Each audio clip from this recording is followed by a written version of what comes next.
Live. All right, welcome back to another episode of the Otter Players Podcast, where we will go ahead and go get into the Xbox showcase as we went live last Saturday before they went on to do an excellent showcase, in my opinion. The Xbox ROG Ally announcement, people being afraid to speak about things they dislike in the gaming industry that are popular, and the PlayStation Business Update and Fireside Chat, and everything that was discussed there and talked about for the future of PlayStation. But first off, let's go ahead and get into our intros. Weeb, how are you, man, and what have you been playing? Yeah, I'm okay. It's freaking hot out here, so I'm sheltering from the heat. But other than that, it's fine. I suppose I should take a page from Omar's book. I've played a few demos after all the showcases. I checked out Hurtling and Hiragami. Hurtling didn't quite click with me, though I didn't play it very long. Mm-hmm. Was a bit, I don't really know what they're trying to do with this game. Irigami is fine, but yeah, I'd say the problem is with all these games, the onslaught of games really makes it makes me consider my time very carefully in terms of what I'm gonna play. And I'd say while it certainly looks great, I love the origami art style and has some interesting game mechanics. It is um, maybe not special enough, at least from what I played from the demo, to warrant my my time basically. Um, so that's unfortunate, but yeah, it is the way it is. Um, Other than that, since I finished a certain game, I'm a bit in a sort of limbo right now. So I have, and maybe you're going to be proud of me, I have started up Xenogears. So yeah. So I'm seeing if I'm gonna play that, for the time being. Since I'm not quite sure what I'm gonna play after finishing obviously Expedition 33, since that Stranding is two strides, across. Yeah, it's basically arriving very very soon.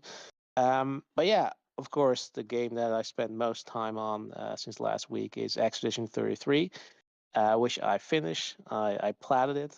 Um, and yeah, I mean, thank you. And yeah, what a ride! I mean, I guess I joined the exclusive club of this podcast because guess we all did the platinum run. But Absolutely. yeah, I mean, You should. ab- absolutely, yeah, you should because it's absolutely worth doing it. Um, yeah, I mean, it's such we're already glazed in this game enough, but it deserves all the praise. It's such a fantastic experience. Like all the pieces fit together. Gorgeous presentation. You hear it often when games look like a painting. Well, in this case, it is very adept. And absolutely fantastic soundtrack, fantastic acting from the voice actors. Andy Serkis. Uh, um, Fuck, I'm drawing a blank with the rest. And Charlie Cox. They're all Ben Starr. They're all fucking fantastic. Writing is absolutely immaculate. Gameplay is great. The perfect blend between turn-based and almost action. With the parrying and the dodging.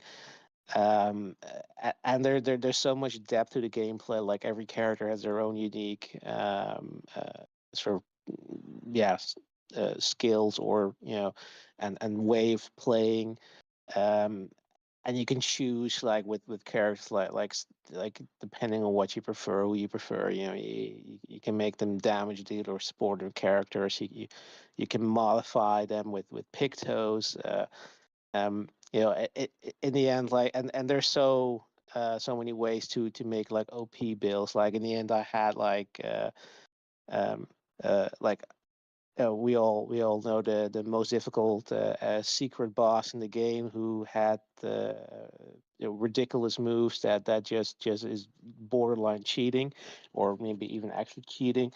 And there were just ways to get around that with like a perfect build. Like I had a build where Mael was my damage dealer, obviously, but I had her first debuff him, then buff herself, then had other like one character die to give everybody buffs with Pictos that give them buffs based on whether they died or not.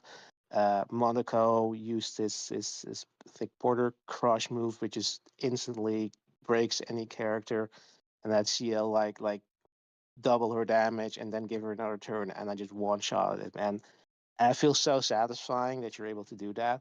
Um, yeah, and of course the game is like an emotional sort of roller coaster in a sense. Like after every act, like you're hitting in the fields, and the ending. Like I'm not going to spoil anything because it's not a spoiler cast, but man, it was like after I finished it, it was like, yeah, you're kind of just sitting there, staring in front of you, like, oh yeah, what did I just experience? Like it's so good. Like definitely game of the year. I dare say uh, game of the generation so far. Um, man, it's such a triumph, for the of course for Sandfall, but also for for indie development, for what dare say double A gaming, for the turn-based RPGs, like for gaming in general. Like it's such an amazing game. So yeah, if you But haven't, Timbers love it. We've been silent for so long. People saying that Tembate is dead and everything in between, and this game just flat out proves them wrong. they're more than that. It fucking embarrassed them to the point that they're hiding in their underground bunkers because they don't know how to And they're face. all afraid that they don't want every game to be like that. Nobody asking for that. All we're asking is for evolve in the turn-based genre. Like it can be done, and I've seen the other side where they're like, "Oh, this is not turn-based because of action." I'm like, it is turn-based for the most part, and when you defend I know yourself it properly, it is turn based. I It's mean, if you're 100% if turn you based. if you're if you call that not turn based, then you're not calling Super Mario, Paper Mario, not turn based, because they have similar it, mechanic where you can just press buttons to it do more damage. Like it's this more makes of no a sense. JRPG than fucking 16, that I will say. Yeah, yeah. I mean, it's kind of ironic that Ben is playing a major part in both games, but this is Right. sort of what Final Fantasy 16 should have been.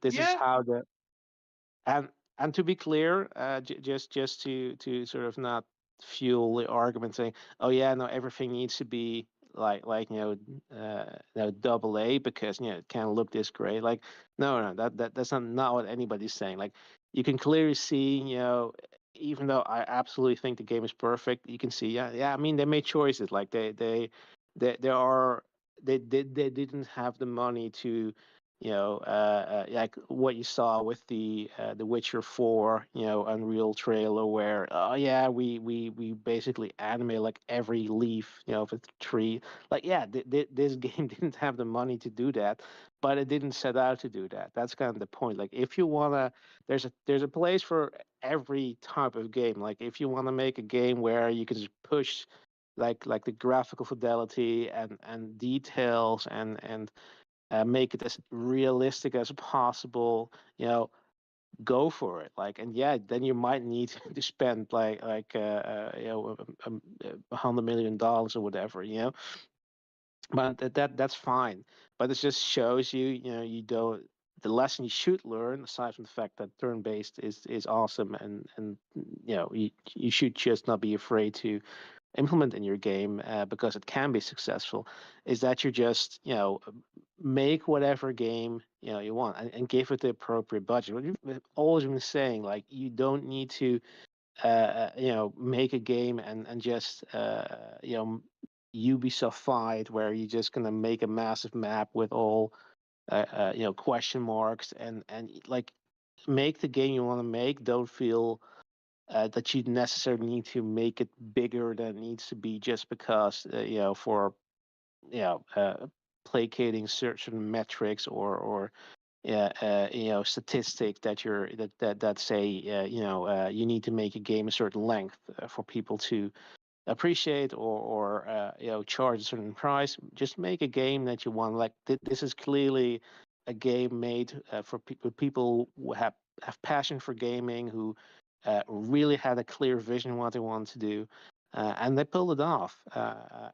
And they got success that they deserve for it. All the praise and all the success they deserved, because they did something genuine. They did something that they want to do, and people appreciate it. And yeah, I mean, I think we all were excited way before the game came out. We all saw that this had the potential to be a massive successful game, incredibly well critically received game, and it turned out to be true. And I mean, like I said, play this game if you haven't already played it, or haven't, or on the fence of buying it.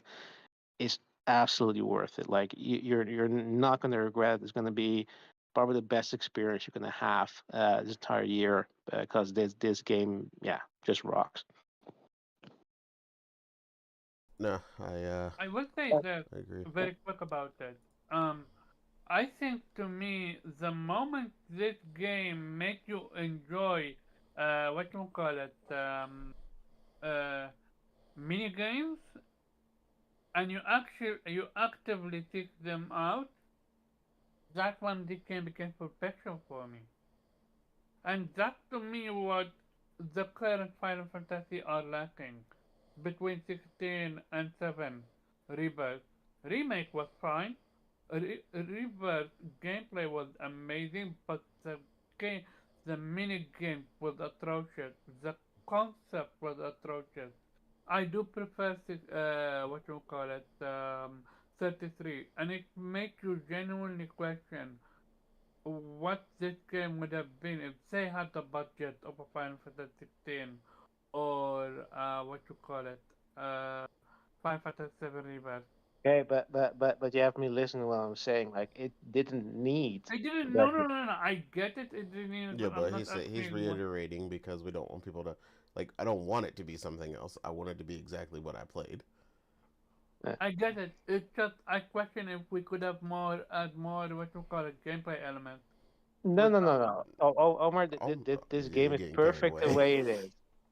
Yeah, You're all don't you. don't don't, don't ruin it. Omar's always looking for the next thing, and it's Yeah, like, Yeah, no. yeah, that's me. Which is yeah, why What when I what got gameplay with that game was phenomenal. 33. Uh, what more gameplay elements could they possibly add? Like, that uh, like I was not expecting what they added. So we gonna talk no, Spider you Fest said you afterwards. would want more gameplay elements. Or like, are Um, you talking about specifically for 33, or are you talking about, yeah, for 33. Like well, what could they add that wasn't in the game? we could maybe explore underwater enemies, something like that. Oh my God. So you just want more environments. That's not gameplay elements. yeah. Oh no, from the Omar gameplay. over here thinking about sequels and stuff already. Like Yeah, that's where that's me. that's where he at. Anyway, Morgan, how are you, ma'am? And what have you been playing?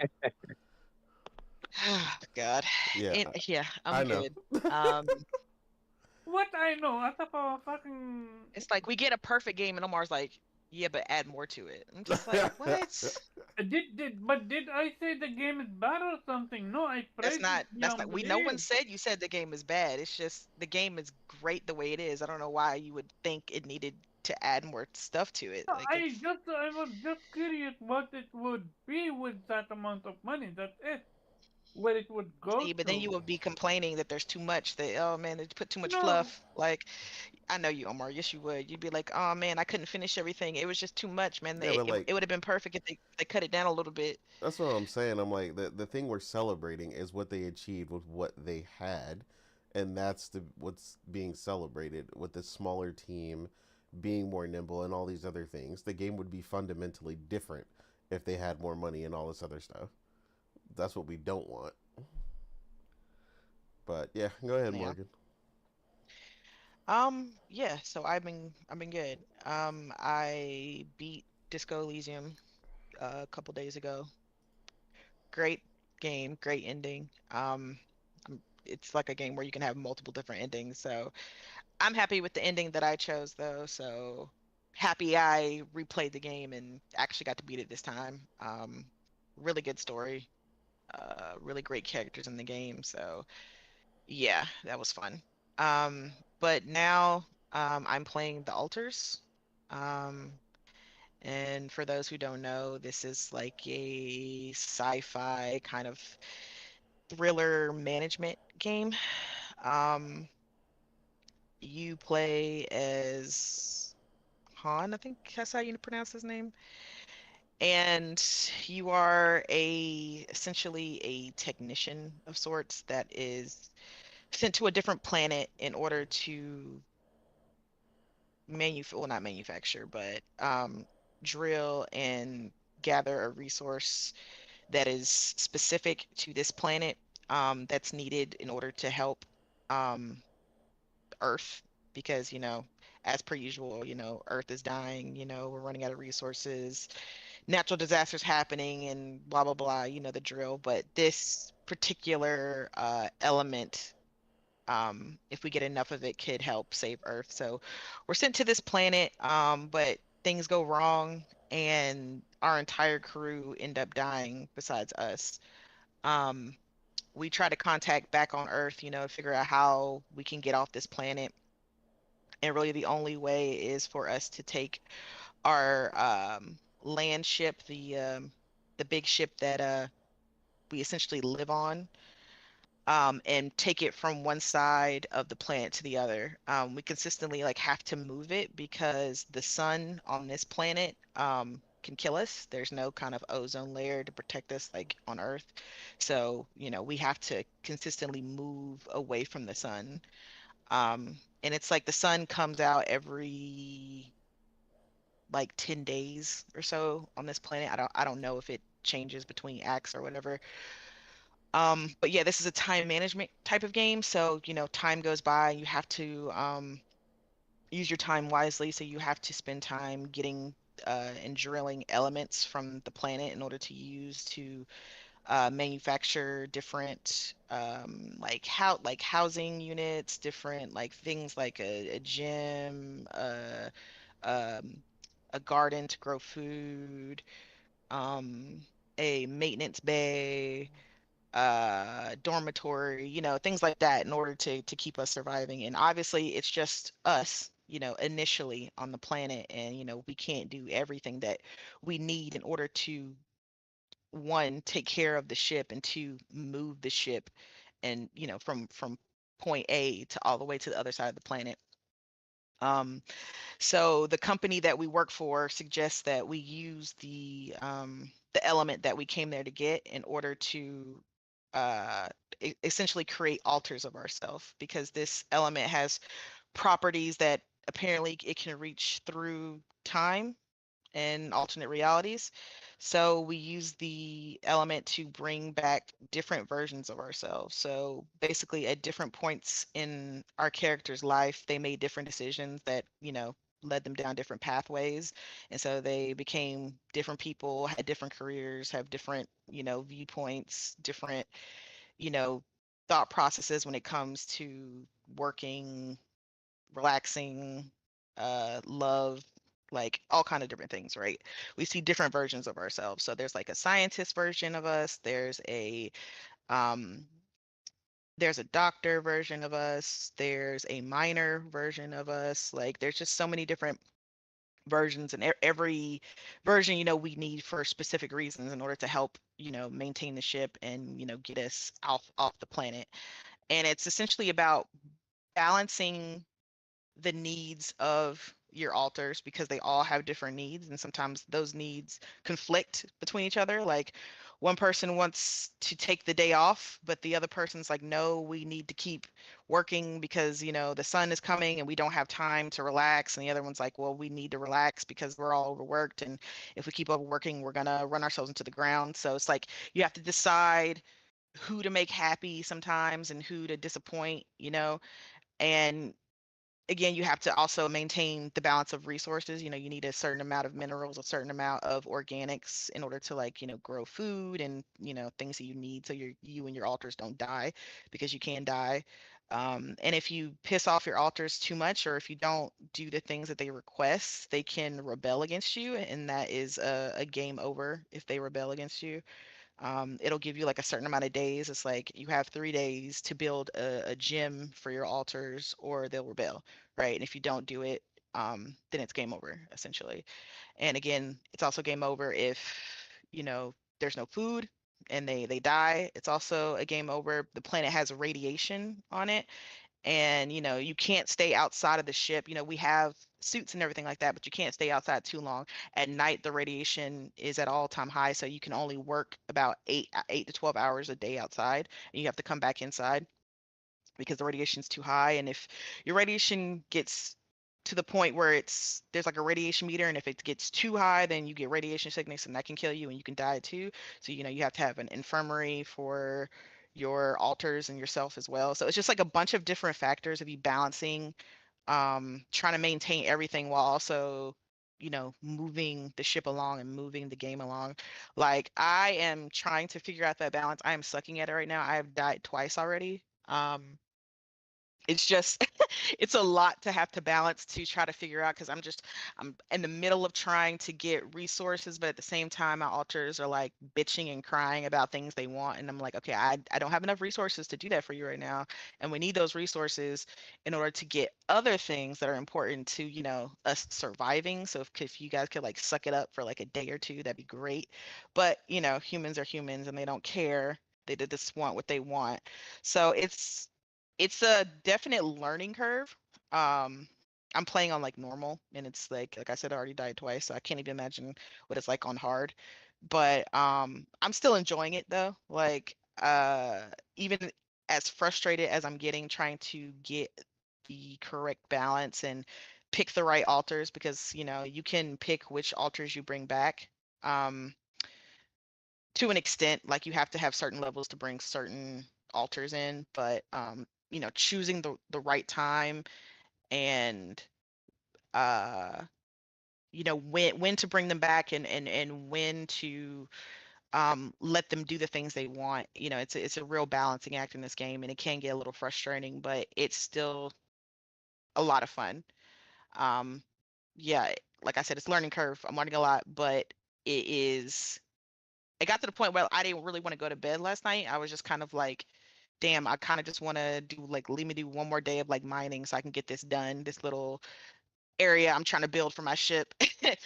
And I didn't really want to go to bed, but forced myself to go to bed, then got him up and immediately started playing again because I'm just addicted to it right now.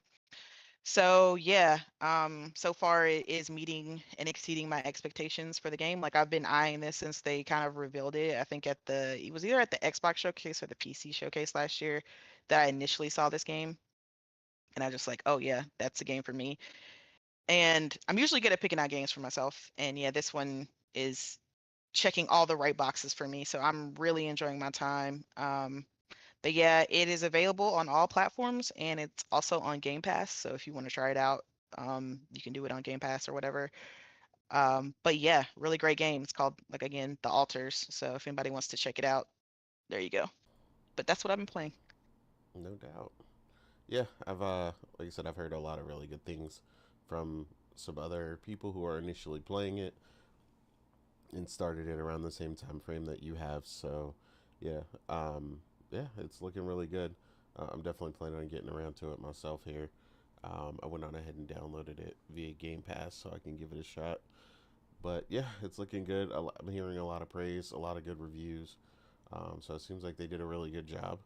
Um, but yeah, that that resource management concept is definitely gonna give some people a run for their Yeah, money. I got them working on. It's funny. You can pick when they like the hours they work. Essentially, like they can work regular hours, like as far as like 8-hour days. But I have them on crunch right now, so they don't really like me at the moment Oh because I have them man, working. There's a switch that says crunch hours, so you can have them working like 12 hours a day. But it's like, listen, if I don't do this, we're all gonna burn up in the sun. So would you like you want to do crunch or you want to die? Like, I mean, Basically, like, developer simulator. yeah. And it's just so funny. I was just, like they'll fuss me out and they'll be like, I don't want to talk to you right now. Leave me alone. It's just yeah, like they're so fussy, but it's fun though. okay. I'll have to give it a shot here soon. Uh, Omar, how are you, man? And what have you been playing? So yeah, after 33, I wanted to play something short, so I don't get too invested while I'm waiting for Death Training 2.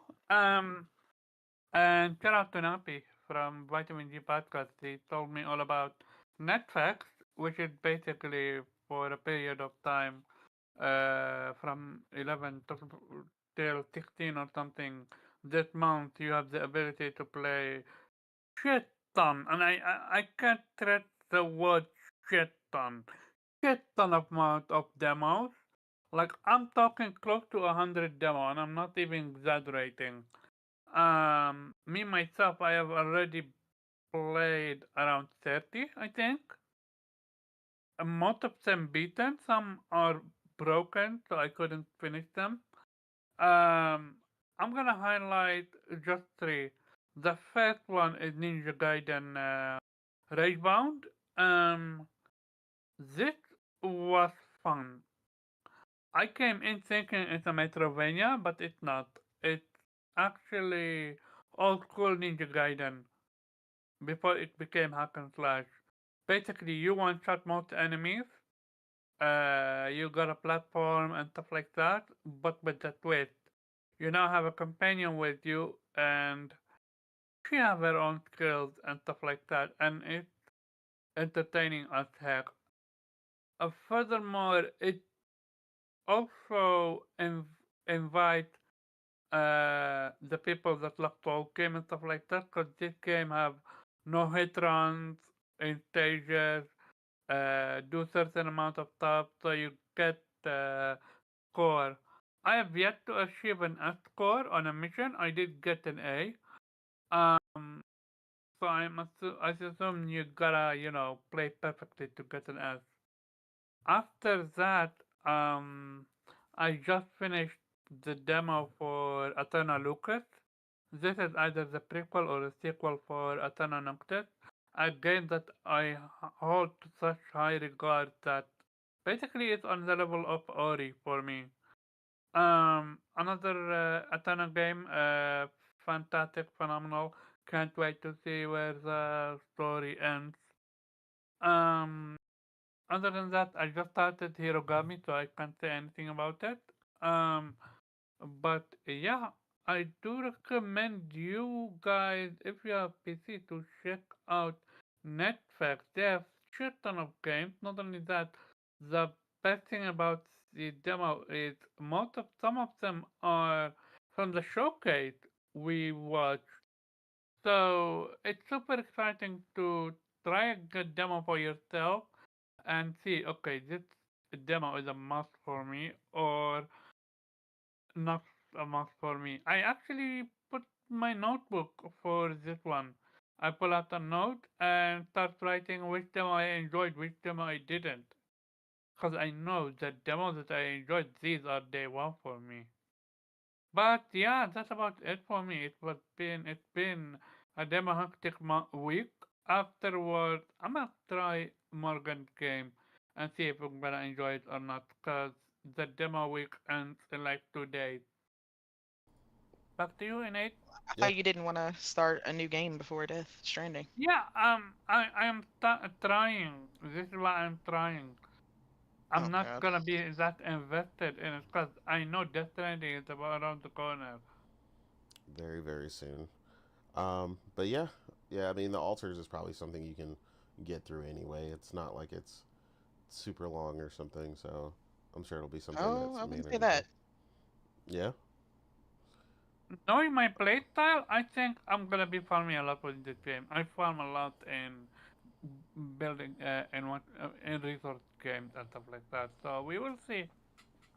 definitely. Yeah. As for myself,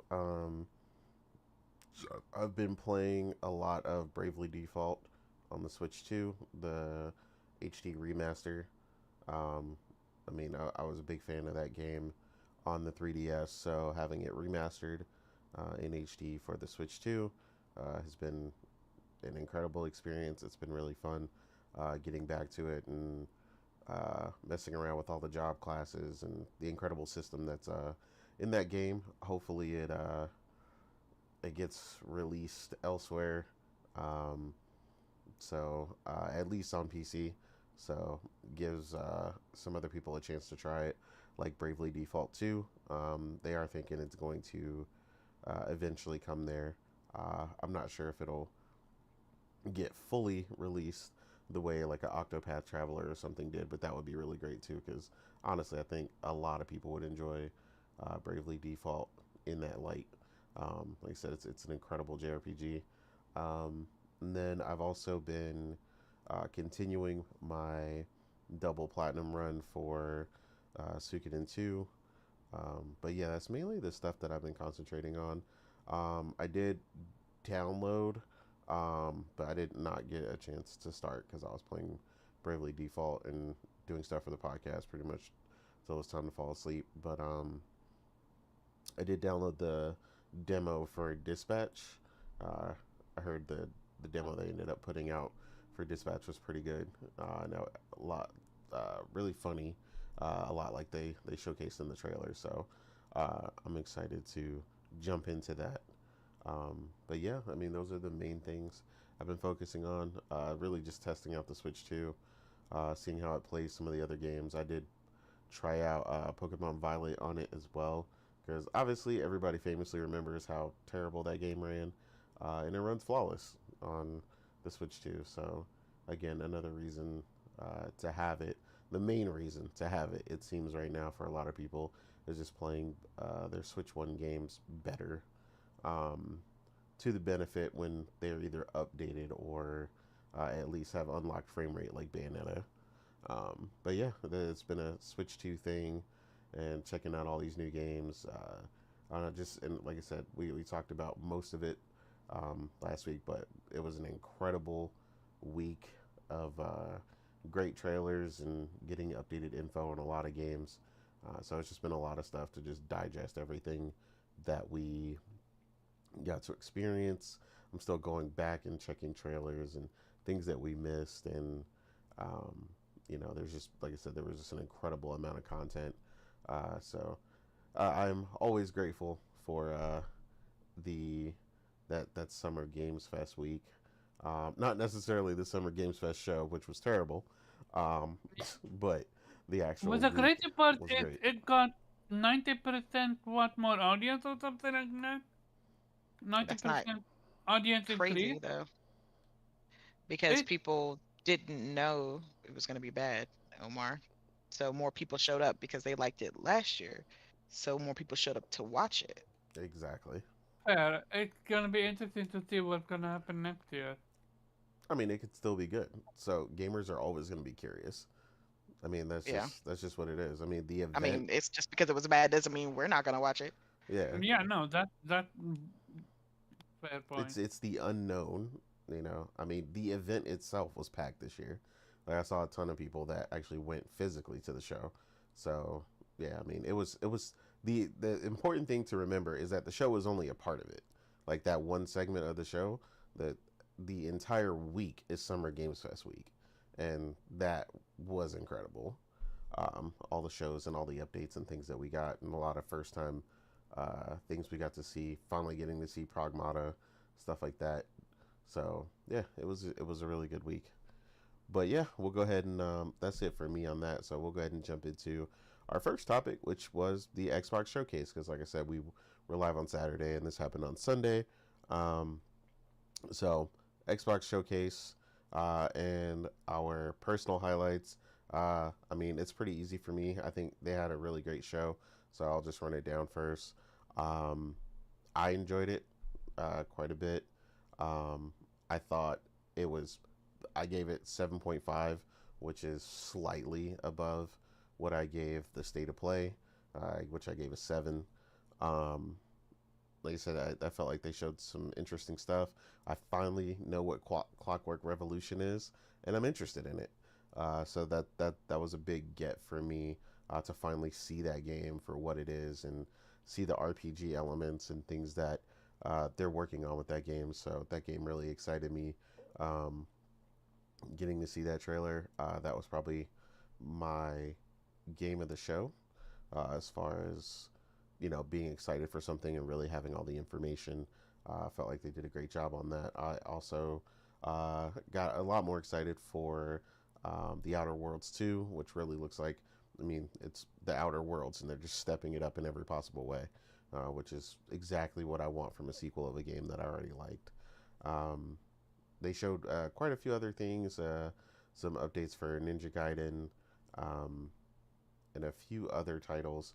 But for the most part, that was the main thing for me. They did also show um, the Beast of Reincarnation, which was wild. We were all freaking out over that because, I guess pun intended, Game Freak is apparently making that game, and it looks like a highly realistic Souls-like game, which is crazy to think about because everybody knows Game Freak for basically being time crunched to death by Nintendo and the Pokemon Company to make a bunch of Pokemon games, and they're always running into a bunch of issues and bugs because it's all about pushing out, those titles yearly and trying to get people to constantly buy Pokemon.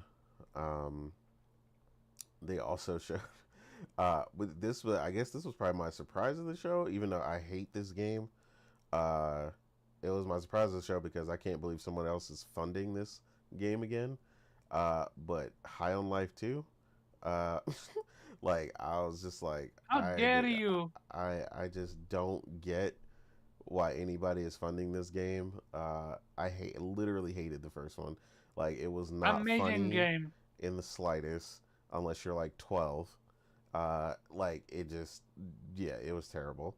So I had to force myself to play the entire time. Morgan actually watched me stream it in Discord while I was playing it, and I just complained the entire time. So yeah, that was definitely my my surprise of That's the the show. biggest issue. Playing a game you're not enjoying.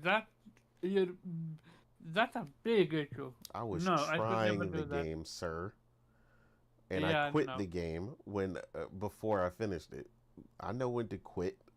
My point was I was trying the game. So anyway, but yeah, like I said, 7.5 for me. With Clockwork Revolution definitely being game of the show, by far. So, um, Morgan, highlights for you from the Xbox showcase, um, and your. Oh, I forgot to say who. I guess we're supposed to say who won. Personally, for me, it was the Future Game Showcase. That was the best showcase that was shown by far. Oh, I the meant to one say that. with Laura Bailey. Yes. That was phenomenal. Yeah. Yeah. But Morgan, yeah, for you, ma'am, um, the Xbox showcase highlights, and then your favorite showcase, ma'am. Um, yeah, so the highlight was definitely the introduction of the ROG Xbox Ally. Not really. Um, yeah, the Xbox Showcase was expecting a lot more. Not saying it was bad, but the big hitters of their first party were definitely not there. They were their presence was definitely missing. Like Yeah, there was I agree. no Gears of War E-Day, no Fable, no State of Decay 3, which is really the only thing I wanted to see. no Perfect Dark, it's just no Fable. It's just it was a lot of the big hitters that were missing. And I mean, I get it, they showed them last year and apparently Phil said they're going to be part of next year, like that's when they're going to release or whatever. So, but still, I really was really betting on at least seeing State of Decay 3 because, it's been in production for like 6 years at this point, Yeah. like almost 7. So it's just like, huh, you know, where's the game? Where is it? I want it. But I got plenty to play, so I mean, even as upset as I was, there's still a lot. Um, as far as like what I liked, I mean, they kind of started off with Outer Worlds 2. Don't really care about Outer Worlds like that. It looks pretty good. I mean, I think I really wasn't paying attention during the deep dive because I kind of just zoned out because I don't really care. Yeah. But I mean, maybe I'll watch the trailer again. Maybe it'll have something I like. I mean, I have Game Pass. I can just play it there if I really want to play it. Um, but yeah, it looked pretty good though. Um, they had Ninja Gaiden 4, don't really care. Tony Hawk, don't care. Grounded too. Oh my God. Yeah, don't care. Um, I would think the highlight of the show for me was definitely Clockwork Revolution. It was a game that I really wasn't paying much attention to because, well, one, we didn't really know that much information besides the fact that it was kind of like BioShock inspired, Yeah. but we really didn't know much about it and, have really seen any of it. So it wasn't on my radar like that. But with that trailer, it is most definitely probably one of my most anticipated Xbox games. It was very impressive, it looks very good. Um, Unfortunately, at the end, they said, we'll be giving more information soon, essentially. So there's no release date, release window, or anything for the game, which is very unfortunate. So I don't even know if it's going to be coming out 2026. I mean, I want to say that it looked really good for what they showed. So it looks like it could be ready, like it could be coming 2026, but I don't want to get my hopes up. But yeah, Hmm. Clockwork Revolution was probably the most standout for me from the show. Simply because it wasn't on my radar, but it was very impressive, the trailer. It looked really good with the time warping and stuff like that too. Looked really that concept, which I guess that's, clockwork. That looks really interesting to me. We did get to see a little bit more of the Dawn Walker, which was great because I literally asked the day before, like, where's Dawn Walker at? Yeah. Like, You because they you said did they were ask going to that. show some more during the summer, and then they literally showed it at the Xbox showcase. So I was like, okay, cool. That's what's up. Um, I don't know if they set a release date for that. I don't remember. I don't think they did. But it looks really good. We got to see a little bit more of the combat, the traversal. Obviously, we can walk around in the day. That's kind of the point of Dawn Walker.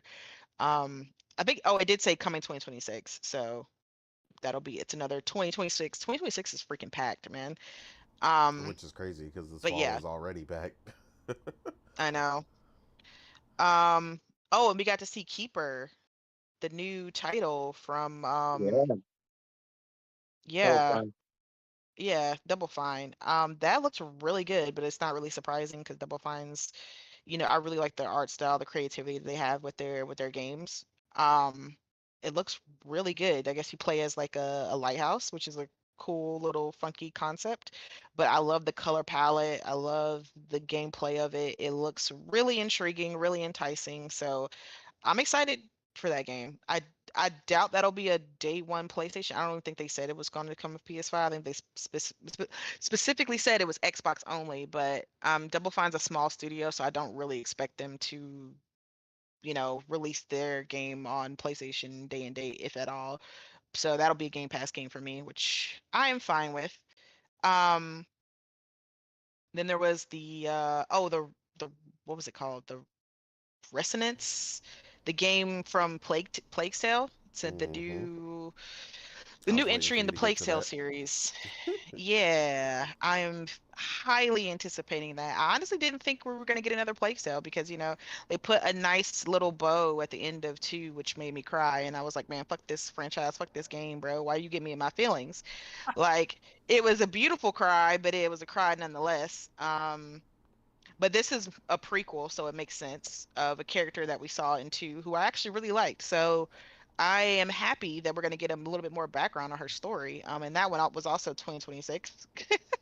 Again, 2026 packed. So I can't wait to see. They kind of gave a vague kind of description, so I'm waiting to see a little bit more because I don't really know if it's an actual full game or if it's more of like a Miles Morales type of situation. Where it's kind of like a small kind of prequel thing, which I'll take either one. I don't care. But Yeah. I was just curious as to which one it was. Um, oh, then we got to see what the Persona 4 remake. Hmm. That 10 seconds that they showed us, that Right. was just Don't a blink. sheer announcement. You blink and it's gone type of thing, which I'll take it. I have the Persona 4, Golden. the Golden. I haven't played it yet, so good news for me. So I will just wait for a revival, see all the nice, because Atlas does really add some good quality of life features to their remakes and remasters. So I will just hold off and wait for that. So that's good news for me. Just kind of wish we kind of got a little bit more of it. Agreed. Oh, and then the big announcement, Final Fantasy is finally coming to Xbox. I can finally play it. No, no, not really. But I'm happy for all the Xbox fans that, been waiting for like a decade for this damn Yeah, game. So, for the 3 Xbox fans who actually bought it. Right. the Some people would Square rather is gonna download see, the man. demo for 16 than actually play the. That's crazy. They Yeah. stuck for it for so long, and when it finally here, they're not even playing it. It's funny. Dudes were saying it was coming to Game Pass, and I was like, I don't think y'all have met Square before, but yeah, that's definitely not. Hmm. Um, so yeah, but regardless though, I am happy that the people get to play it. Let's see if they actually do purchase it and play it though, because there's been a lot of talk. So we got to see if there's like some actual gaming happening behind the Oh yeah, scenes. multi-platform. You hadn't Um, heard is gonna save Square Enix. That's what I heard. oh yeah, oh yeah, Hmm. oh yeah. I'm sure those 50 sales are gonna do great for them. Um, and then there was the one game that I'm kind of curious about to see how it's gonna turn out. How do you pronounce this game? Aphelion, from the creators of or not the creators, but the developers of like Life is Strange, that are making that astronaut looking escape to the moon ass looking game. Um, yeah, that looks pretty good. Um, can't don't really like I said, I don't really know much. I don't know if it looks more actiony than Life is Strange. Like they didn't really show any kind of the decision making that you really do in Life is Strange, the dialogue tree stuff. So I don't know if it's going to be like a Life is Strange type of game or more of action style, but it's got my curiosity. So it's also a 2026 game. So I will be waiting for that one. Um, and that one, I don't know if that one's coming to PlayStation. I don't think they said. But I'll play it wherever. It's whatever. Um, Trying to think. We got see some more Chronos, the game coming from Remedy or not Remedy. Those developers that remade Silent Blooper. Hill. Yeah, Right? Blooper. Thank Yeah. you. Yes, thank you. Don't really go for scary games like that, but I don't know why, but this game in particular has my interest. Like I really want to play this, even though, like I said, I am and will always be bitch made. So I don't know where this courage is coming from, but I really do want to play this game. It looks intriguing. So yeah, that's on my list. And then conveniently, uh almost coincidentally, Xbox announced they were also having a fighter from the Invincible franchise. Theirs is 3v3 and not 4v4. But Yeah, made by those people that made that Xbox fighting game. I can't recall what the name is, but Yeah, I don't remember yeah, it his looks name. cool. I mean, I guess yeah, I'm a fan of Invincible, but I don't like fighters, so I really don't care. But happy that they'll have a fighter of their own. I mean, it's also coming to PlayStation, and they still can't play the Marvel one, but I mean, at least they got one. So there we go. Oh, and then the other game that the new announcement that looks very intriguing to me, that Mudang, um, that Korean third-person action adventure game. Mudang. Mudang. I just saw it Yeah, myself. yeah. That looks really good. And from the gameplay I've seen, it looks like they really studied The Last of Us Part 2. Like it is Absolutely. literally The Last of Us 2's gameplay. It I was may be laughing so. because It's it a mix of is, both. listen, no, it is one for one with The Last of Us. I was watching the gameplay clips. The way, okay, the enemies in this game are essentially like the infected in The Last of Us Part 2. They have some kind of thing, some brain thing going on, but they're essentially like zombie-ish infected type, people. And they literally sound and attack like the runners in Last of Us Part 2. Like they Animation, got the eh? same grunts, same animation. They come at you, the camera move shakes the same way that it does when like, two runners jumping like clawing at you and the camera kind of like shakes a little bit. It's this literally the same. The mechanics to like kind of shimmy through the wall as you're trying to escape them, and do all of Ellie's different moves that she could do. Switch guns really fast. The melee to gunplay that she could do is literally one for. I kept watching it and I was like, oh my god, this is literally one for one with The Last of Us Part 2. Like they were like mad taking notes and just copy and pasted their gameplay, which I'm not mad at because I love Last of Us Part 2's gameplay. So the more developers that utilize it, the better for everybody. So the gameplay in that game is peak. So if you want to, copy it, cool. But yeah, it looked really interesting. Really high fidelity third person action adventure game, tactical, doing a little bit of, like I said, with The Last of Us Part 2, but it also looks Splinter Celly ish. So, it looks like it's gonna have some stealth elements as well. So all of it, and I think it's Unreal 5 too. So all of that sounds like a perfect mixture of a game that I would absolutely love to play. And that also is coming in 2026. Again, 2026 is crazy because we gotta add GTA 6 on top of that. Like, my God. I Yeah, wanna be so broke, man. it's It's wild. it's it's it's a problem. And then the It indie does. game, Not gonna lie. yeah. Um the indie game reveal of Planet of Lana 2.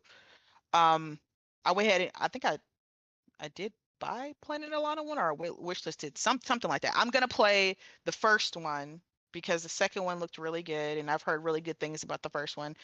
I don't really know how that passed my radar because I remember seeing the first one at an Xbox showcase and I think it was timed. So I think I had forgot about it, but then it finally came to PlayStation and I just, for some reason, it went under my radar and I never really played it. So this was a good reminder to get it back onto my radar. And that will be a game I probably play after Death Stranding 2. So yeah, that looked really good.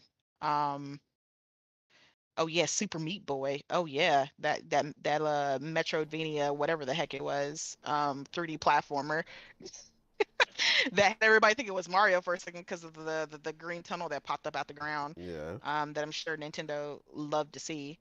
Yeah, don't care about that game. Just wanted to make fun of that. But I think that was pretty much it. Oh, there's no ghosts in the Grand. Looked pretty good. If anybody who knows me, I really like those kind of simulation, kind of cleanup, almost looks like Power Wash Simulator style games. And that's what it kind of looks like. It's like you're cleaning up a haunted hotel or something, and you're managing it, I suppose. I'm not really sure about all the context of the game, but it looked intriguing. I think that is an Xbox exclusive at the moment, like time exclusive. So I don't know if I'll play it or not, but um, yeah, that looked intriguing. So I think that was pretty much it. But as far as my favorite showcase goes, unfortunately, I can't give it to Xbox. I wanted to give it to Xbox because I wanted them to have the games that I wanted at the showcase, but they didn't. But they still, like I said, I listed off a lot of games that I'm interested in, but unfortunately the big hitters weren't there. So yeah, my favorite is similar to Nate's gonna have to go to the Future Game Showcase. They just had way too many games that I was just like, damn, look at that, look at that, look at that, look at that. Mm-hmm. That was great. And Xbox disappointed me because I want to stay at Decay 3 and it didn't show up.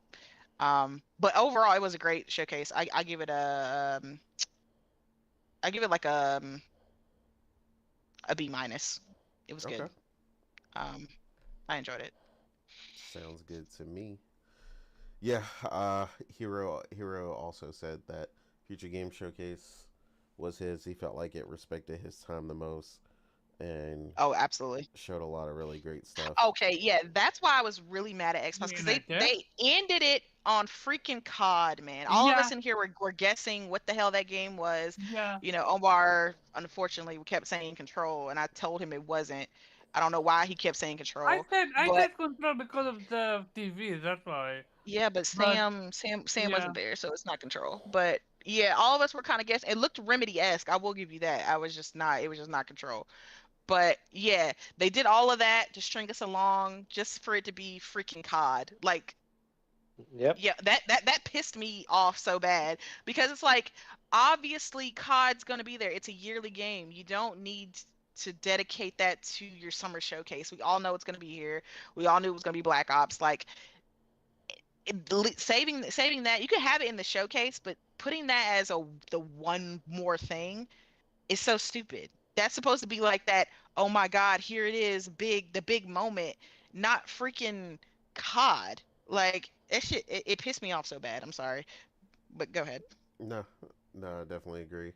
Um, but yeah, to Hero's point about two of the big reasons he liked the FGC the FGS, um, was because of the um, the Expanse RPG that was introduced, as well as the Yeah, uh, absolutely. Echoes of the End that was also shown. Hmm.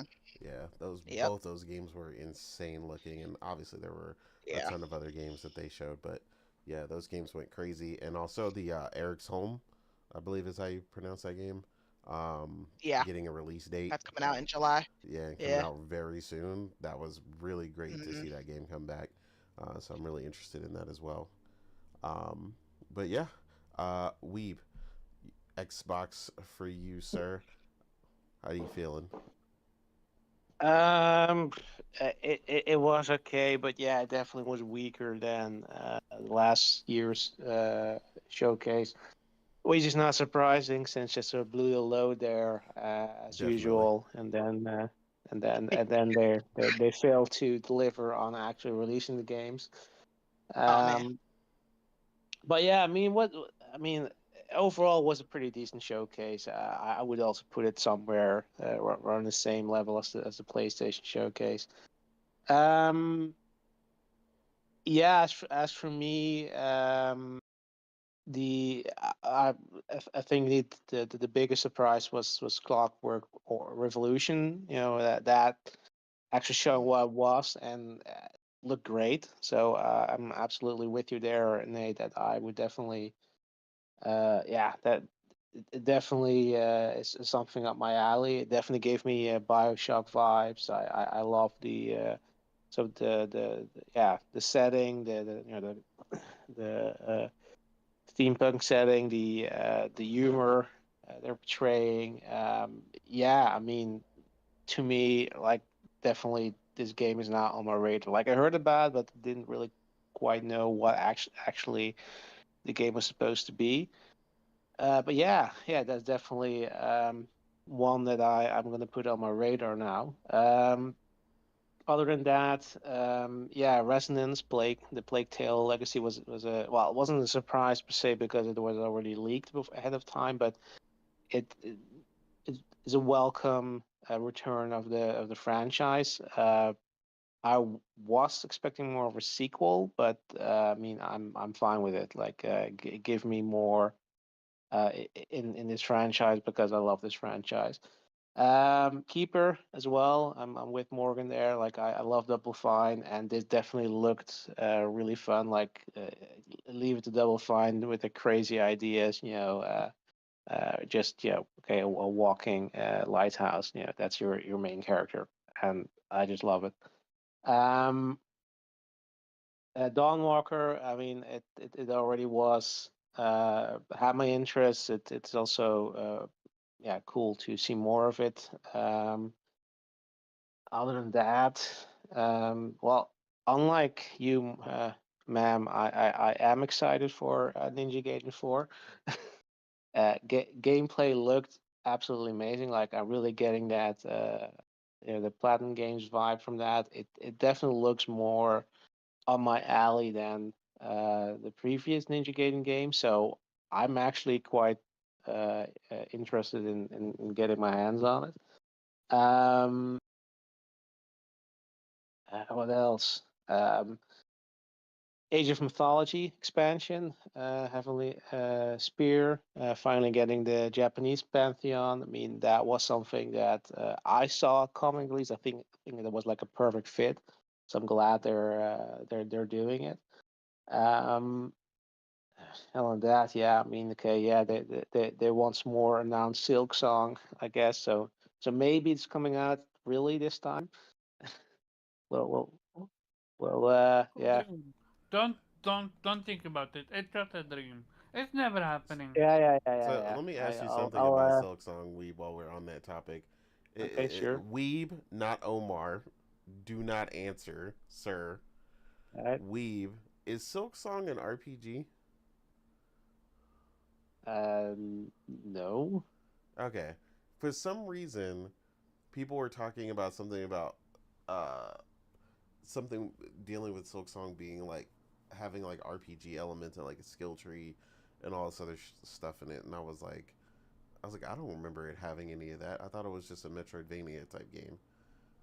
Okay, I had to ask because I was like, I haven't played it, and I have no It interest is. in playing it. But Well, Hollow Knight is a Metroidvania. I'm not sure. I think you had abilities, though. I okay, think you had to.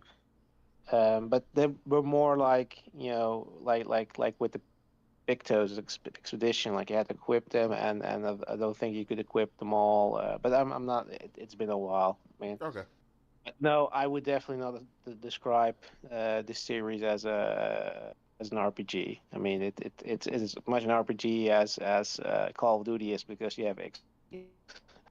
okay, that makes And for sense. me, hearing about that, like, no, This is absolutely why I not. said Weeb, not Yeah, and I get Omar, you. because It's I didn't just, ask you, sir.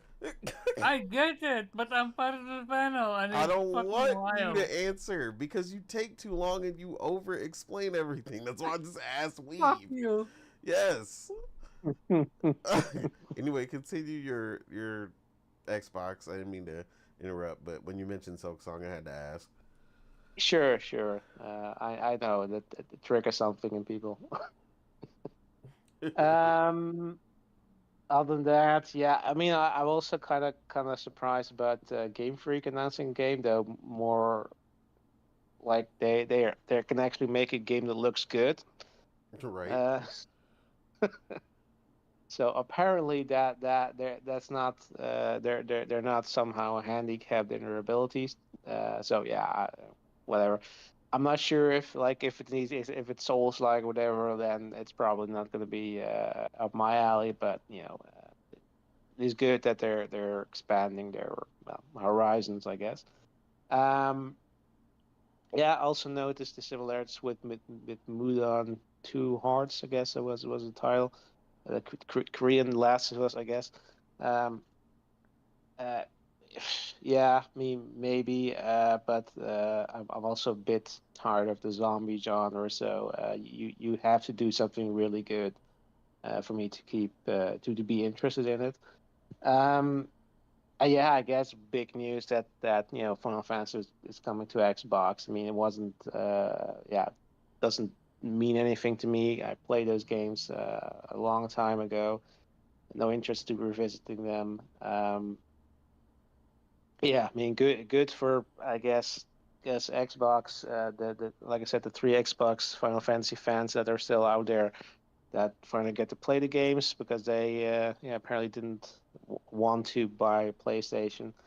Um, but yeah, other than that, like it's I guess huge-ish for them, but not really. Yeah, as real gamers we are, we play in all platforms or at least seek out the games where they are.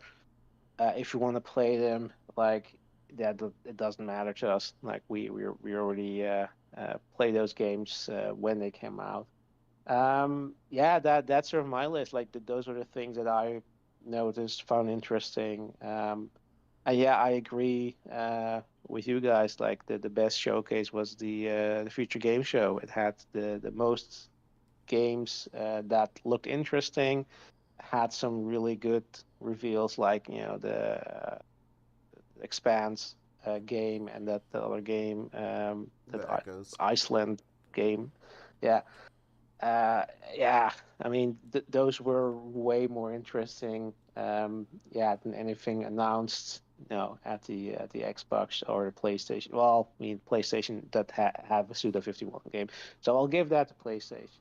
Um, and the Clockwork Revolution gameplay did look good. So, but yeah, I mean, in terms of the whole package, Future Game Show and was the best, and didn't have that much fluff, right? I mean, they Agreed. had, of course, talking heads, but they were entertaining and they were just there to keep the flow going. They didn't, waste our time with PR talk and selling us, Xbox branded merchandise, or yeah, wasting our time with a stupid cop trailer. Like we were, yeah, I think we're all watching it. We're like, motherfucker, we were so excited, thinking, oh, this is going to be something new, or indeed maybe a Remedy thing or whatever, and then it turns out to be just fucking cop. This is sort of we should have known, but this is sort of a betrayal of trust, I guess, where we're like, yeah, that Phil, we're never going to trust you again whenever you say, oh, we have one more thing, because it's probably going to be cop. Right. Ah, Yeah, that one hurt.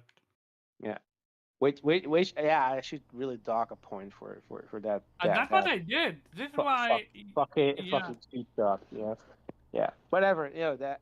Yeah, that's my impression. Cool. Yeah, that no, that makes a lot of sense. A lot of people I hope they paid attention to that reaction because it was like people were interested until they realized it was Call of Duty. So I hope they understood when the reaction just fell. It went from oh this looks interesting to oh it's Call of Duty. Like The like second you guys yeah. mentioned the name of the character, I couldn't fathom it, and then when it said COD, I was like, "Fuck you! You had me! You know that meme? You had me at the first half, and then the second half, it went all to shit." Yeah, Yep. yeah, they definitely dropped the ball on that one. Omar, how'd you feel about the show? What was your highlight? And what is your favorite showcase, sir? So, on my highlight, I'm gonna say what's the trashiest is the fucking Call of Duty. Like they know their Call of Duty games are so bad, which is why they needed to try something to pretend to be something they're not. Mystery, thriller, all that shit, only to be what called. Fuck that. Number two, one of the worst reveals is the Persona 4. Like, excuse you? Congratulations, the game exists. It's not like it's a fucking new game. This is not Persona 6. Like, Persona 4 reveal was so terrible. Now, to the actual good.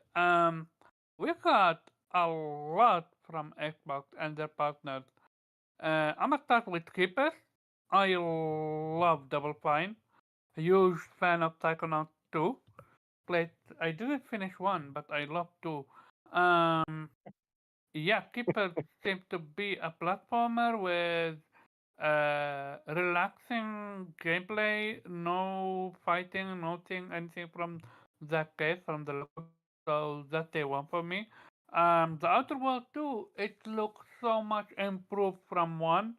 I love the abilities, like the new perks, like the weak knees, the one that you automatically steal stuff.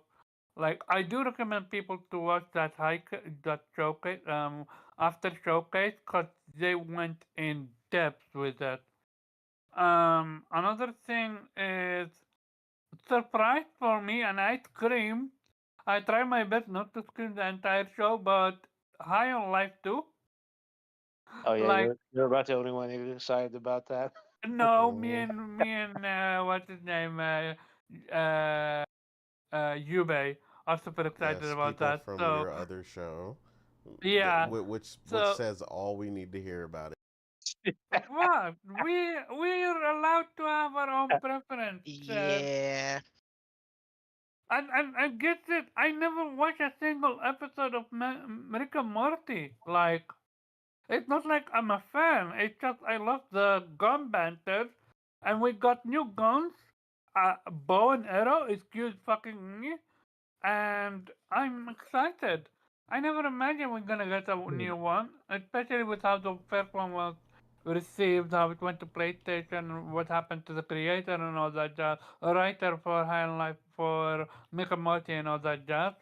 But yeah, no, day one. I already played High on Life. I actually went and bought the DLC. That's how much I enjoyed the main game. But going forward, a Plague Tale Renaissance, like, yeah, sign me up. I love the first two. I'm super excited to see her story. Um, I'm excited to see if we're gonna see a new gameplay or it's gonna be the same. Uh, the Blood of Dawn Walker, yes, absolutely. Sign me up. We have not had a good vampire game for the longest. I know Vampire exists and other one exists, but this one look way more up my alley. Super Meat Boy 3D, sign me up. Like, absolutely. I played a bit of Super Meat Boy. I need to play the 2D one, but I have always loved Super Meat Boy from The Binding of Isaac. That's how I know him. So seeing Meat Boy 3D like that, I'm absolutely down. Ninja Gaiden 4, what do I say? It's more Ninja Gaiden. And it got the number 4. So absolutely I'm excited. Not gonna lie, I do need to look up the story, because I have not played No, Ninja no, Gaiden no. since Omar, 3. Omar, you don't need to look up the story. This seems to be a continuation, right? Yeah, but have you ever you've played? I assume you've played them because I the played story Ninja Gaiden, but I is not the forgot strongest about the point of those story. games. There is barely a story there. Okay, okay. So yeah, Ninja Gaiden, from the combat, from two characters that you play as, absolutely, from the bosses. Like this is day one. You already know me. Uh, Other than What? that, Agent Jones, don't care. Um, Beast of Reincarnation, Game Freak having money to build something other than fucking Pokemon. Game Freak stepping the fuck up and actually exposing Nintendo. Like, if Nintendo went the full amount with the way they treat Zelda and other games with Pokemon, Pokemon would be not to this level, but like a little bit close. Instead, what you guys get with that Pokemon. I'm curious what they're gonna do with Pokemon with on the Switch too. But yeah, no, Beat of Reincarnation, that's a day one. You saw fans, I'm curious what their tweet is gonna be about that. Can we tame these monsters? What the story is about? There's a mech. Yeah, like absolutely. Um, Clock Tower Revolution, this was the surprise of the show, if I had to say. They went so in depth about the gameplay, about the story, about the concept, and I love every single aspect of it. It's like Bioshock and what's the other game name? Dishonored had a baby. Like Ew. the ability to go back in time, the ability for them to erase you from existence, excuse you me, like the the concept is that it's endless. I think it's more endless than the Outer World 2, and that game looks endless, so I can't wait. Grounded 2, don't care. Um, Chronos, yeah, that's a game I'm excited about. It's giving me what you call it, not Mass Effect, from the IP from EA. I forgot what it's called. Never mind. But yeah, no, it's horror action. Yeah, absolutely. Um, the Elder Scroll don't care. Aphelion, uh, Aphelion. Basically, it reminds me with a lot of space games. So I'm excited to see how that game is gonna turn out to be. So yeah, I'm gonna play it. No ghost at the strand. A unique concept where you need to um, go to different areas. You go even in boat, and you have a cat as a partner. So, oh no, that's a different one. But yeah, no, I'm interested to see what's that gonna be. Other than that, Mudang, congratulations, Xbox! You finally got your The Last of Us 2 game. I have the feeling this game is gonna be better than most of Xbox releases this year and last year alone. Um, so yeah, I'm excited. Splinter Cell meets The Last of Us 2. Sign me up. And from the look of it, they looked a lot at the homework that Naughty Dog did. So I'm curious what their spin on it is going to be. And Planet of Lana too. I recall ever playing Planet of Lana. Genuinely forget. I forgot if I beat it or not. But I did enjoy the concept. So I'm absolutely gonna, just like Morrigan, I'm gonna go back and play Planet of Lana 1 so I can be prepared for 2. Because 2 seems to be taking it to a whole different level. New gameplay mechanics and story like that. So I'm curious what the story is gonna to be. Um, Congratulations, Fallout, you can now fish. Solo leveling. I'm actually downloaded the demo. I'm curious how that's gonna be because apparently this is not the game from the mobiles. I thought that was what's going to it, but apparently it's its own game. So I will see. If it has gacha element, I'm out. So we will see. Um, this one surprisingly I'm interested in it is Anemo. Basically, Pokemon-esque, but action-based. You recruit creatures and you fight other creatures, and I love the concept. I'm curious how it's gonna be. I'm hoping it's not free to play because I don't want it to be gacha. Cause it genuinely look interesting for me to play. Um, A Fate Ends. It's one of these games that are unique, have unique gameplay elements that I'm like, I need to try it. Um, where you can play with time, you have different abilities, you use card at your abilities. So I'm curious how that's gonna be. Gears of War Reloaded. I'm not gonna play it. I already played one. I might play it too, but we will see when that comes out. Persona 4, congratulations, it exists. Sea of Thieves, it exists. Invisible, I never watched it, so I don't have that urge the same way I did with a PlayStation Showcase uh, Marvel Token. So Otacon. So yeah. Um Speaking of, congratulations, they got Final Fantasy finally. Which the funny part is, mostly people that are begging for Final Fantasy already own a, a PC strong enough to play it. And they even own a PlayStation. Like, it's so fucking funny. And I love it. They got it finally, they're not touching it. They're absolutely not gonna touch it. And it's adorable. I'm curious how Square Enix is gonna react to that. I think what hurt this the most, 16 is not in Game Pass. That's what's gonna hurt it the most. So I'm curious if Microsoft is gonna fork money to have several remake or integrate on what you call it, Game Pass. Otherwise, they're fucked. Other than that, I think that was everything.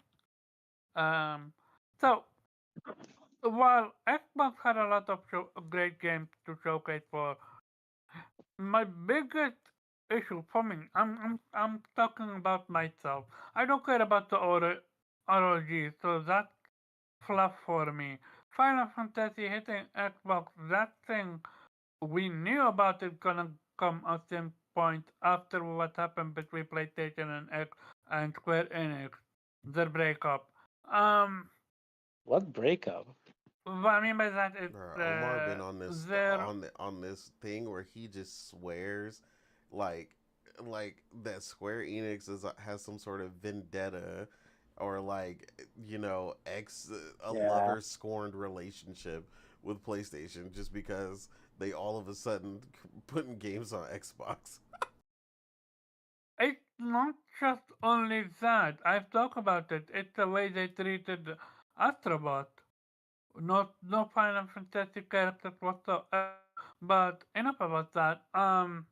Omar, you're reading way too much into this. Way too Okay, much into okay, okay. We move on. With besides that point, while they had amazing great games revealed, their load was so terrible that I can absolutely not put them above PlayStation.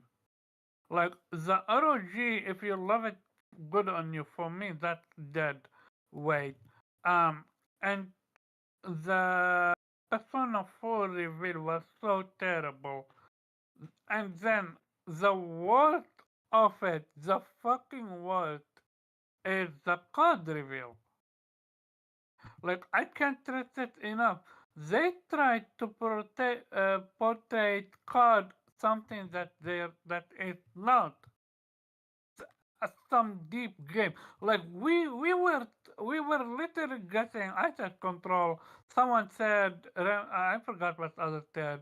You guys were mentioning names, and the second you guys saw what's his name, the main character, you realize it's God, and all the excitement left the room in all of us, including you in it, and you fuck with God and Morgan. So it just goes to show you how terrible of an idea God ending with God is. So yeah, I gave PlayStation a 9. I'm gonna give Xbox a 7. I literally took point because of that card reveal. Cause that showcase was an 8.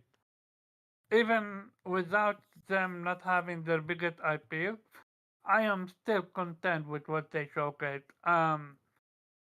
But the winner is absolutely the Summerfest showcase.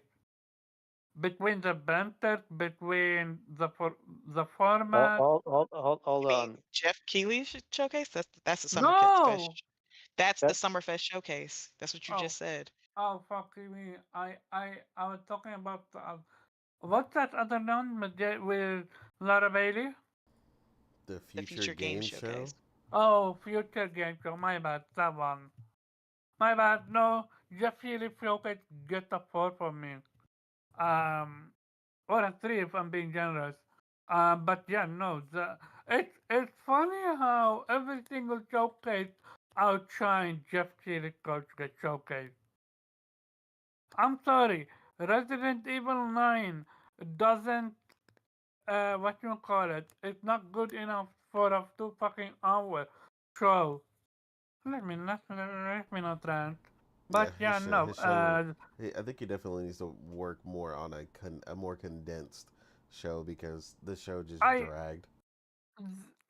the future game show that has so much, so many reveals that we fuck with, that we're excited about. Like, for example, that, Papatong game, the one where, what's her name, Fox Mamba couldn't handle it, said cluster at fuck. Like, I downloaded the demo. I'm gonna see if it's good for me or not. Despite me not fucking with rhythm game whatsoever. Like, that showcase had a lot of stuff that you're interested, and most of them are have a demo. So yeah, I'm excited. I downloaded a lot of their demos just purely from that showcase alone. And I love the banter between the two people. Of course, I know Laura Bailey, but I don't know the other character. And it was nice to see a surprise reveal from a cameo from Yuri Alonso. So yeah, all by all, Jeff Keighley, step your fucking game up. Cool. right. Well, after that, everybody gets our opinion on everything. Obviously, we all agreed on the showcase. We got some people from the audience to let us know what their showcase was. I know Warwana just popped up, so yeah, definitely let us know what your favorite showcase was. I know he tends to have a different opinion when it comes to some of this stuff, so Dude, I'm curious to I see what gotta, his is. dude, Rwanda asked why is no Perfect Dark or Fable. Look, I have been screaming to show me Fable. That game is releasing fucking next year, and they have yet to show me the gameplay mechanic between the good and evil. Like, what are they doing over there? Yeah, we'll see what happens. So the other main reveal, obviously from the Xbox showcase, that Xbox fans have been going crazy over, um, is the Xbox non-handheld, the Xbox branded ROG Ally and ROG Ally X. They showcased this, and it was also kind of funny to see the reaction. There was a live showing at the event, and you can kind of see people get excited and people yelling, "We manifested this" in the room, and then everybody immediately got quiet when they saw the ROG listed on the device because they realized it wasn't the handheld. It was it was the partner device. So that immediately died down. But in true fashion, Xbox went on with the show. They went on to talk about how they essentially split an Xbox controller, um, and that's one of the big features of this Xbox branded ROG, which, for the record, plays PC games because it is a PC handheld. It does not play Xbox games. You cannot take your 360 games and just pull them up on this dashboard as of this moment. So there was a lot of confusion done on purpose, obviously for marketing sake, which Xbox does frequently, trying to confuse people, trying to say things play Xbox, because of the Play Anywhere initiative and this, that, and the third. But that again, that's not how that works. But yeah, it's not really impressive. It's gonna be a little more powerful than the current ROG Ally and ROG Ally X offerings, which I'm sure they'll end up upping their own, in the future. It's going to have a slightly more powerful processor, depending on which model you get. For people who don't understand that, the funny part about this is some people, are yelling day one and they're down and all this other stuff. Not ironically understanding the price structure for the ROG. Um, just per example, the Ah, current rumor one that on the it's gonna market be what, is six 900? hundred and fifty dollars, and then the ROG Ally X currently on the market is $1,000. So, No, no way. yeah, They bitch about what you call it, the Pro being 700. They're gonna pay that much, dude. yeah. So, People frauding out here. yeah. You, So it's funny to it's see a gonna lot be of people me. talking You, about they're going to purchase this day one, and I guess a lot more people, I guess the pocket change showed up, when they saw the handheld, stamped Xbox with the paint job on it. It just all of a but you sudden their can't even wallets opened play up. So Xbox games, right? Like you. This is not an Xbox, right? no, it is a PC. So confusing. Like, maybe it's just me, but it feels like to me that It's Microsoft really not confusing. no, what I mean it feels like Microsoft is trying to blur the line to what actually an Xbox is at this point in time. They're I mean, yes, trying a lot. Yeah, that's kind of their whole marketing. This is exactly. an Xbox. That's literally what they're doing. Well, But with this one feels like on a whole different level because they revealed it at their show and they're I mean, treating it it's as their a product. fucking I show. mean, they're partnering with them. It's their product, so I mean, I imagine they would show it at the show, but it's still not an Xbox. But they're treating it as such, which is so interesting. Because They're claiming a yeah. lot of things that are not true right Yeah, now, this is but why. This yeah, claiming that you can play Xbox, PC, PlayStation, which I know people can play PlayStation games. Congratulations, you're gonna buy a fucking $900 console just to play PlayStation games. yeah, to play PC ports of PlayStation games, but yeah, so it'll be interesting to see what happens. Obviously, I think a lot of people are just being really false about this because a lot of people are definitely not about to spend uh, $1,000 or $900 even to play the weaker form of a lot of their games on this handheld. Like that's just reality. You got a lot of influencers doing a lot of lip service out here, who are ultimately most likely going to get this device for free anyway. So again, Precisely. I would take what they say with a massive, mountain size, Mount Fuji level grain of salt. But yeah, um, Morgan, how you feeling about it? You excited for this device? How you feeling?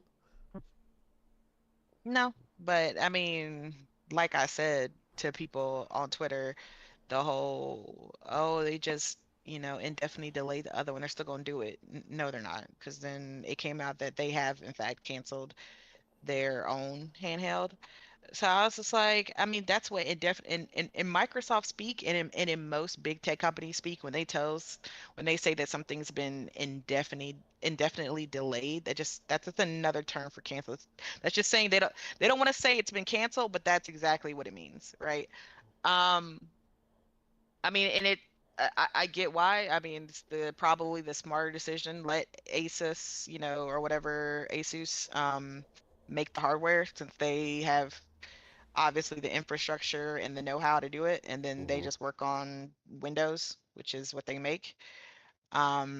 But honestly, nothing about this seems that impressive to me. It's going to be like every other PC handheld, slightly stronger because of the Zen 2 core or whatever, Yeah, but it's not going to do anything different. I guess the main draw of it is the Xbox button, which then kind of circumvents having to deal with like the PC side of things. It just goes straight to like the Xbox PC home screen so that all your Xbox PC games are there. And my guess is they'll do that whole thing with the Steam integration of allowing you to see your Steam library on the Xbox homepage, which is cool. I mean, everything all the stores together at all and on one page with just one button is very cool. But I mean, the Windows this Windows update, this OS update that this handheld is going to get is going to go to every other PC handheld. So it's not like this has some kind of exclusive. There's like literally no exclusives of this handheld. Any updates that this handheld is going to get is going to go to every other PC handheld. Um, so honestly, the only draw to it, I guess, to people would be that it's going to be, slightly more powerful than the other handhelds. Um, but then you also have to factor in, okay, how much is that going to be cost wise, and then also how much is that going to affect battery life? Because a lot of these handhelds barely last 2 hours, so it'll be interesting to see, you know. And at the end of the day, currently Steam OS is still the best operating system when it comes to these handhelds. Absolutely. It's way more efficient, way more powerful. You get increased battery life and increased performance on Steam OS, which is the main reason why they decided to cancel their own handheld. They realized that they have a lot of work to do when it comes to Windows, if it wants to be on the same level as Steam, because it's not currently. Um, but yeah, I mean the whole kind of laughing, the whole, oh, we get to play PlayStation games. Again, you could already do that with PC handhelds. You can go buy a PC handheld, like a Steam Deck right now, a ROG Ally right now, a Lenovo Go right now, and you would be able to play PlayStation games. I guess the only draw or the only gotcha, I guess, is that it has an Xbox logo on it. So they're trying to say, well, it's technically an Xbox, so I get to play PlayStation games on it. And my thought process is, well, if you want to play, you want to pay $900 to pay full price for the worst version of PlayStation games, more power to you. You're going to be playing those games at 520p, 30 FPS. Cool. If that's how you want to play PlayStation games, I I mean, great. Or, here's an idea. You could spend half that price and play them better on a PS5. Right. That sounds like a better alternative to me. um Indeed. this isn't the gotcha that they think it is, because what they really want is a one for one of the situation currently going on with Xboxes, where you can play Xbox games natively on your PlayStation 5 console, and they kind of want that experience. They want to play PS5's games natively on their Xbox consoles, but PlayStation isn't folding. And we're going to talk about their conference, their business update later, but they reiterated the fact that, they're okay with Xbox going multi-platform, but they have no intentions of doing that themselves. They said it's great. And I'm sure they think it's great because that's more money for them, less competition. Like, sure, absolutely. Do keep doing that. We're going to keep doing what we do, though. We're going to keep making exclusives. We're going to keep, continuing down the path that is getting us to more profit and more revenue than we've ever had. But you guys keep doing that. Um, and that's really what they want. They want that one for one, which I understand because, you as an Xbox owner, you want to feel valued as a customer, and, you want your money you want to feel like you've made a worthwhile investment, right? And if two boxes are the same price, but one box plays more games than the other, you're going to feel like you invested incorrectly, right? And you want, a good return on your investment. Unfortunately, Xbox doesn't feel the same way, and they have no inkling to stop going multi-platform. They're making a lot more money than they ever have with this plan, and they're going to continue it. But if buying, like I said, this most likely 9 to 1,000 hundred, $1,000 accessory will make you feel better about Xbox's, multi-platform strategy going forward. Hey, retail therapy is a thing. Do what you need to do. Um, yeah, I mean, like I said, you'll be paying this much, playing the worst versions of the game at full price a year later. But hey, it has an Xbox logo on it, so you win, I guess. But Right. But yeah, you but yeah, this win. ROG Ally has absolutely no interest to me whatsoever. I am interested in the OS and I'm interested to see how that works out for them. Out of curiosity, but as far as me purchasing these handhelds, no, I'm good. Cool. Yeah, I feel you on all that. That was perfectly stated. That's pretty much exactly how I feel. I do not care. I'm not about to go spend, you know, an RTX 5080 MSRP on this time Yeah, waster. But I'm gonna apparently, tell you the you know, same way PC dudes like to tell um PlayStation guys when they say they want to buy a PS5 Pro, they want to upgrade to a Pro, right? I'm gonna tell Xbox guys the same thing that they tell them. Just spend $200-300 more. You can just get yourself a PC. Just right? go full out. You don't need to spend this much for that little of power, right? For that kind, the type of games and the type of fidelity and frame rate that you're gonna be having to be playing these games at. Spend a little bit more and just get a PC.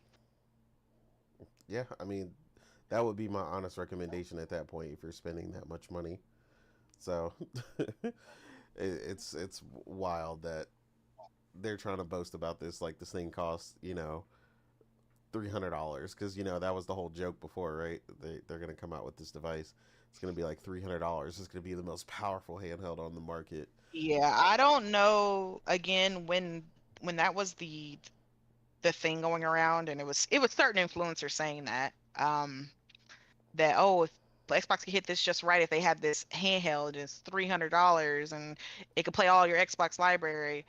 And I'm just, why? And it could play Steam. So again, I don't know where they even thought remotely that this handheld would do all that at $300. A Switch 2 isn't even $300.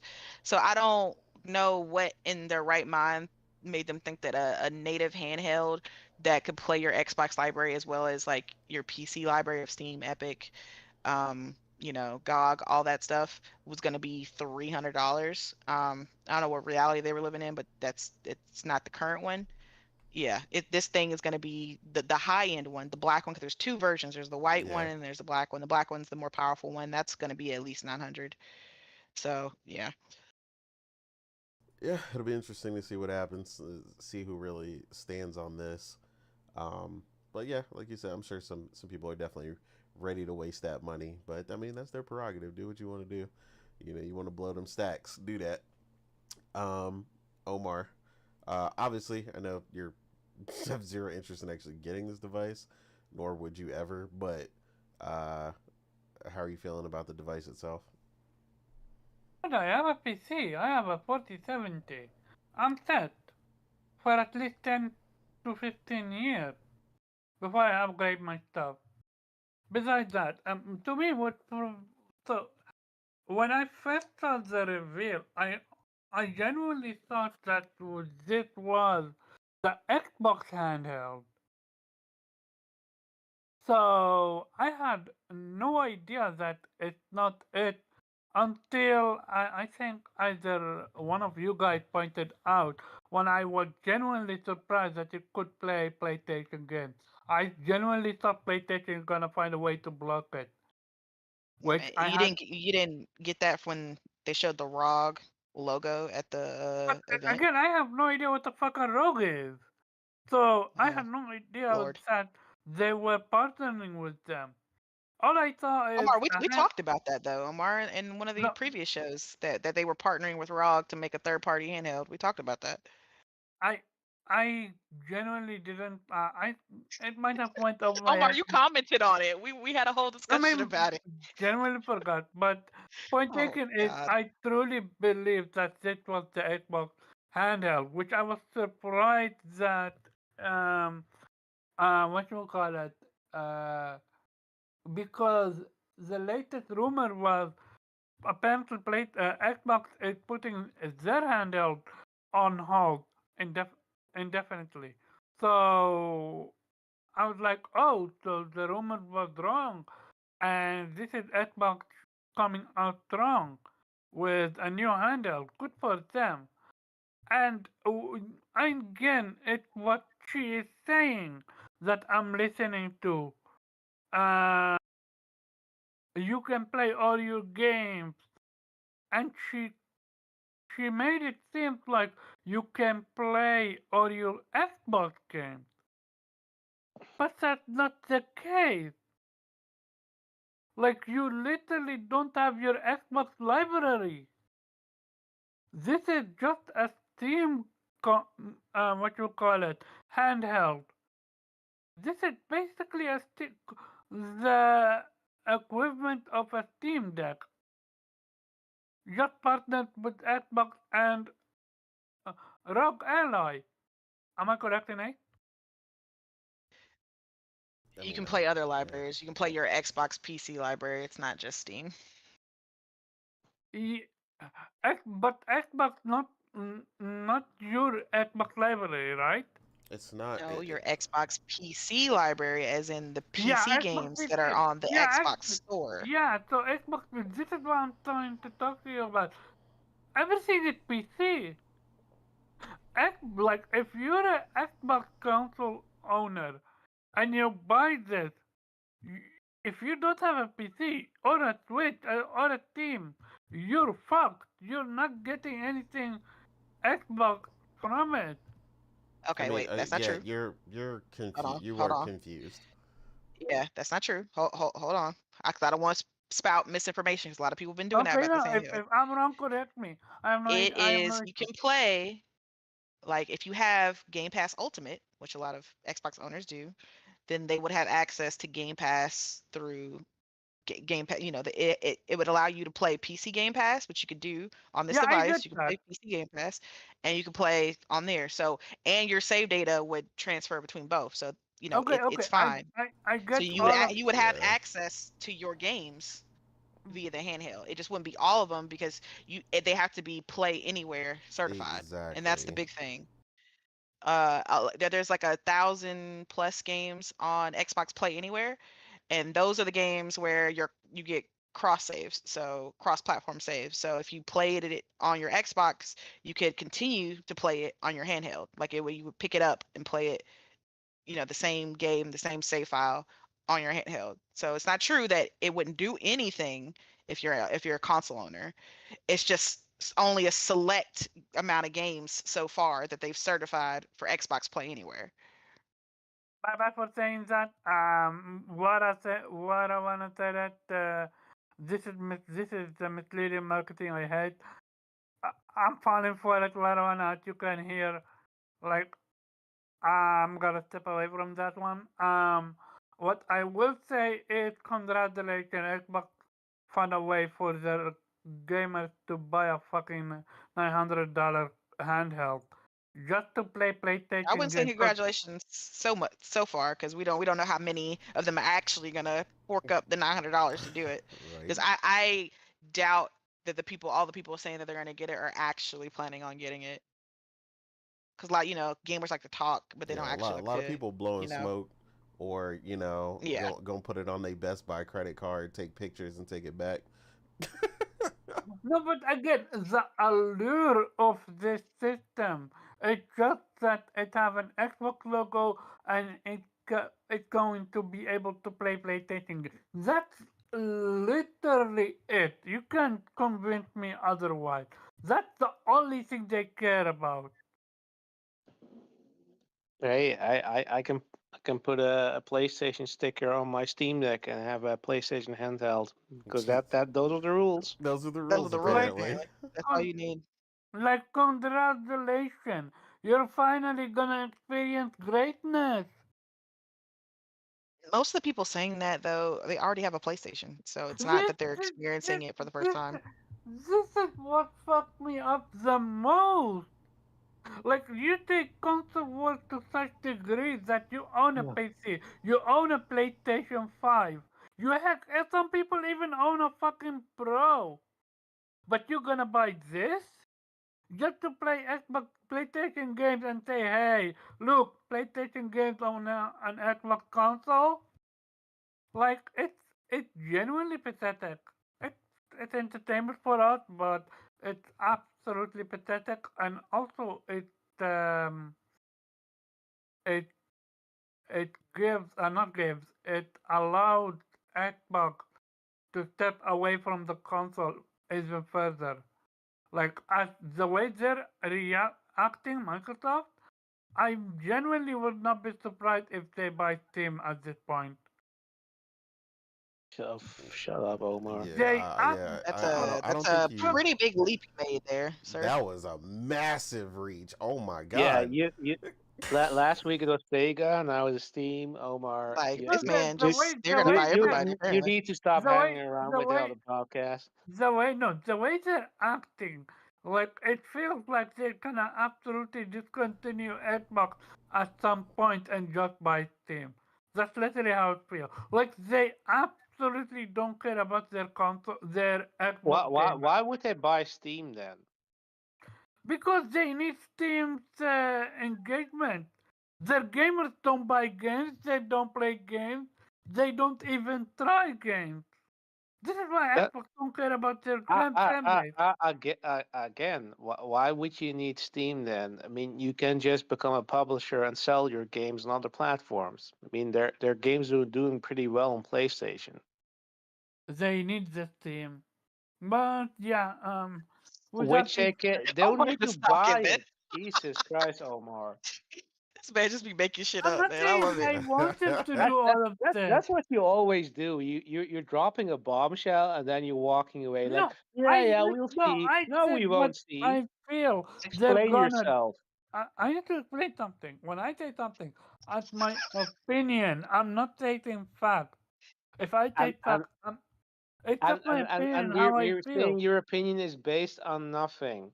Based on how Xbox is moving. Like to me, No, it's it's just like not based on how Xbox is moving. It's based on your bullshit. okay, it's Like based on my bullshit. I get the whole them leaving the console part, but it's the next step that you took that was a little out there. The Yeah, purchasing of Steam. You could just say like, I could see them leaving the console space, which is, you know, a lot more convincible at that point because it's like that seems like the area and the direction that they're going or conceivable, excuse me. But I don't see them purchasing Steam though. I just see them becoming like this massive third party publisher, i.e. a Sega, where they're just a publisher and they're just, selling their Activision games, their Bethesda games, all the games that they own already. I don't really see the need to fold Steam into the equation. You get what I'm I saying? I get you. It's just um What you to meant to me say is you feel like they would own Steam in the future and they're acting like the Xbox portion doesn't matter anymore. Not that they this would this not you weren't saying that you didn't mean to say that they will actually purchase Steam because technically based on Gabe Newell's feedback that would be impossible. I let fucking you say it better than I ever can. Yeah, Yeah, you're I right. got what you meant after you know y'all were having the conversation. That's what you meant. You meant it feels You that way, understand not it that the they best. actually You will. understand it the best. Yeah. It's just to me. So my biggest point out of this whole rock situation, it's just baffling to see how Xbox fanbase are eating it up and not angry at how Xbox is treating their core fanbase. That's basically it. Like if you saw what happened to me when PlayStation went with the live service route. I'm not. I have still yet to shut up about that. In the meanwhile, they're still delivering, giving us third party, what you call it, single player games. But with Xbox, they're like, buy Xbox console owners. You guys mean nothing to us. PC Game Pass. That's where the money is. That's literally it. Yeah, no, we'll see what happens in the future. Um, real quick here, jump lastly here to Weave. How are you feeling about this, sir? You interested? Have they enticed you into another Xbox purchase? You know, the handheld. uh, uh, I'm not falling for that bullshit. That's not an Xbox. He said, I got I one of those mean, in my if living room. That ain't it. I mean, I barely use the actual Xbox that I own. Like, come on, man. Like, what do I need? Like, come on, man. I already have if I don't even count the Portal, I have like already three handhelds I mean, I have two Switches and I got a Steam Deck. Like, what do I need another handheld for that basically can do what the Steam Deck does, except it's not optimized for Steam. Right. I Come think on, man. that's been the funnier thing is like some of the people who are Yeah. acting hype for this device, they have a Steam Deck and a ROG Ally already, and some of them even already have the Legion Go, or whatever. So I'm like, are you just collecting them like Pokemon cards, or like what's going on? I mean, they started with controllers. Now they're gonna collect handhelds, and they're still calling us crazy for buying a Pro, right? I mean, you can't with these people. They're absolutely they're so full of shit that you can smell it. Like I can smell it through my phone. They're so they have their head up stuck up their ass. Like it's fucking crazy. Like you can't talk to these people. Like the mental gymnastics they should deserve an Olympic medal. Like this is fucking insane. Like how the hell are they?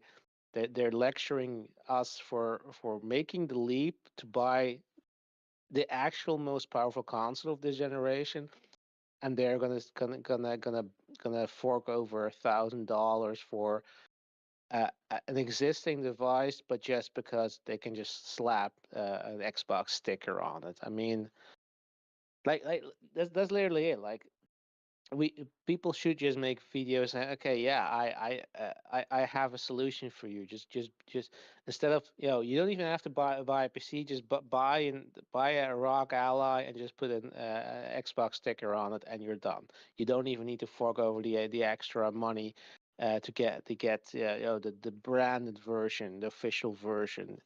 Like this is no different than the fucking Xbox fridge. It's just merchandise. It's not an actual console. They know it, but they're full of shit. That's they're so desperate for any kind of win. Like they literally, we knew there wasn't going to be in handheld. Is the fact that they even thought it was going to actually be the Xbox handheld is fucking crazy.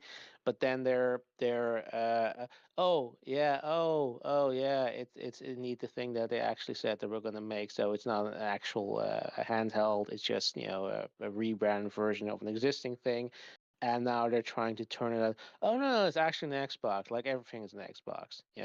Yeah, PlayStation is also an Xbox because it plays Xbox games, right? Like these people are so desperate, and they do anything. They talk about anything gaming related, but the only thing they're not doing is actually playing fucking games. Because we are here, like we are drowning in games. We have so much every time we hear it in this podcast, and talk about what we played, and then sort of the difficult choice. Okay, what else? What are going to play next, and how much time do I have left for the next big release?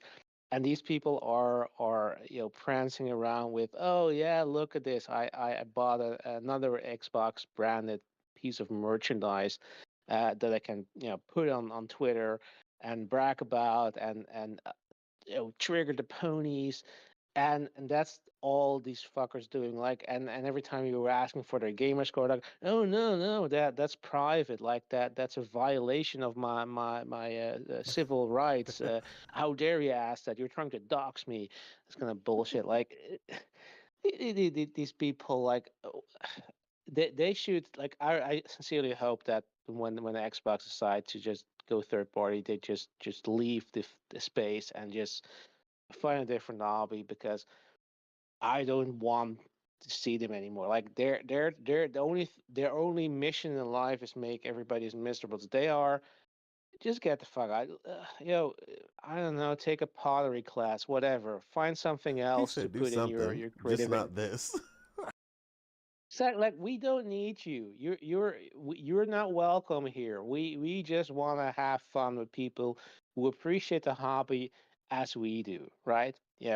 And we can have difference of opinion, we can have preferences, all fine. But if you're not in this for actual gaming, you're just trying to you identified with one brand and you want to go all the way, or I don't know, you made a YouTube channel and your entire YouTube career is tied to you simping for a particular console.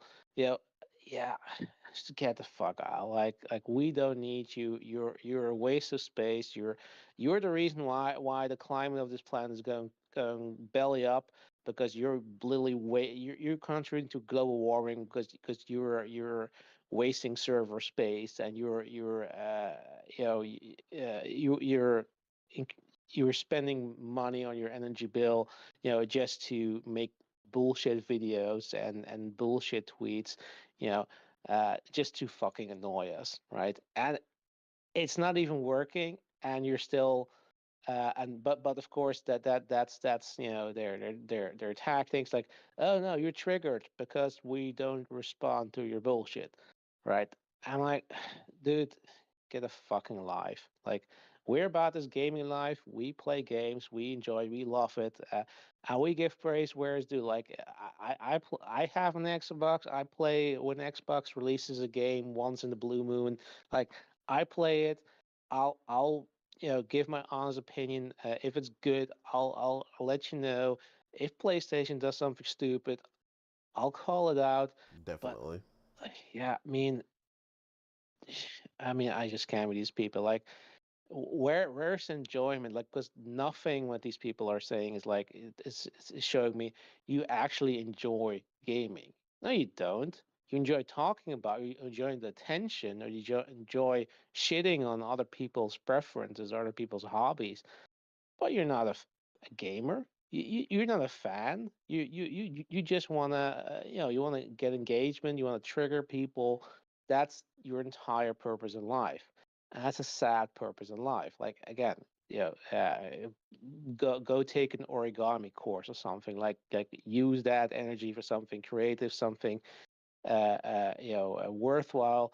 Because yeah, what the fuck are you doing with your life if this is all you amount to? If this is the entire purpose of your being, and like, it's literally the meme, like, we are enjoying gaming, and there's this is one guy screaming like, how dare you enjoy, have fun, yeah, that's you when you're making up these bullshit stories, and just continue, espousing nonsense, and fake news, and misinformation. And I mean, yeah, like the fact that I'm talking about this for this long is already a waste of time, because in the end, like, I can just use that time, to talk to my friends who enjoy gaming, and just play fucking games, because that's the entire point about being a gamer, which is something that they've forgotten or never knew in the first place. I don't know. I don't care.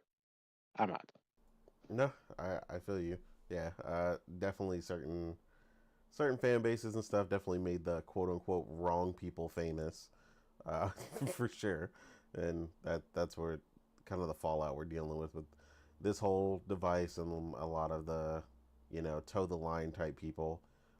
So yeah, I definitely agree with that. Um, but yeah, we'll jump into our next topic here. This is one I've had as a discussion topic for us for a while. Something I find kind of weird because I definitely notice people do it. Um, but wanted to see generally if it's something that other people notice or feel that it happens. But I noticed a trend in gaming, especially obviously in gaming circles and social media, where it seems like a lot of people are afraid to speak on things that they dislike in gaming. I often see things like, if if you don't like it, don't say anything. If you like it, you're allowed to praise it to no end, and talk about it, profusely. But it's like anything that is a criticism, um, especially on something that is popular, is seen as like this major negative, or just don't talk about it thing, Voldemort, kind of thing, which is just a really weird thing to me. For example, like I said, for me in particular, that I've seen, like people are afraid to say if they don't like Zelda or something, because Zelda is such a popular franchise, or in the JRPG community, people are afraid to say like they honestly just don't like Dragon Quest.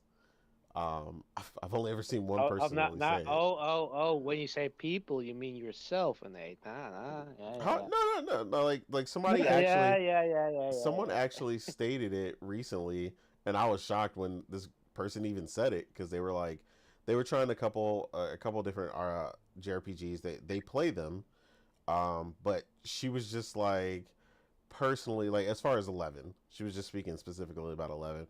She was like she couldn't really get into it. It's she was like it's too, um, basically baby's first RPG is what she said, and I was like, I was shocked mainly just because people always seem afraid, like in these communities, to speak like out anything if they don't particularly like a game. Because number one, like while I played and I beat 11, like I know there are people that don't like aspects of it or things like that, but they kind of tiptoe around it and never really say anything negative.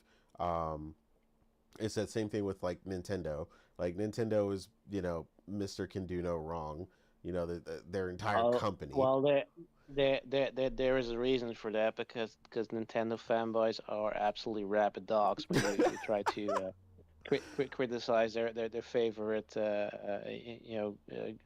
character in green tights, like, yeah. Yeah. I mean, we've seen literally there are little reviewers who got dogs because Oh, they absolutely. dare to give the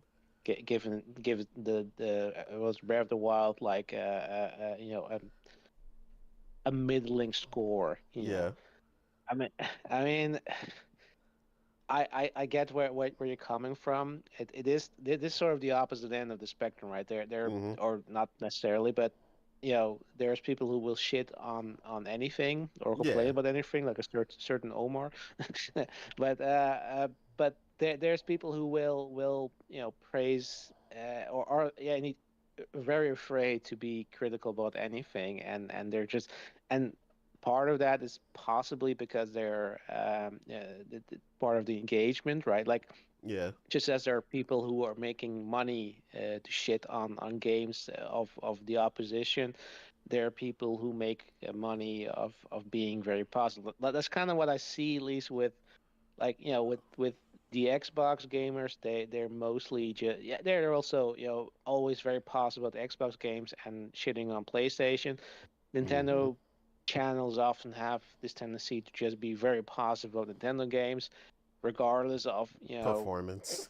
the receptions. Or, yeah, I mean, they wouldn't even dare criticize the yeah, t- talking about Pokemon. Like, you can like Pokemon all you like, but you can't deny that the last Pokemon game looked like ass. Mm-hmm. And that's fine. I mean, and that's kind of the thing is, I mean, we should be able to criticize. I mean, you can criticize anything, right? It's well, I want to say free country or free world, whatever. That's not true, but in the end, you should be able to voice your opinion, like, and as long as it's done in good faith, like, as long as you're not just have an agenda, or you're just trying to troll people, or get them triggered or whatever.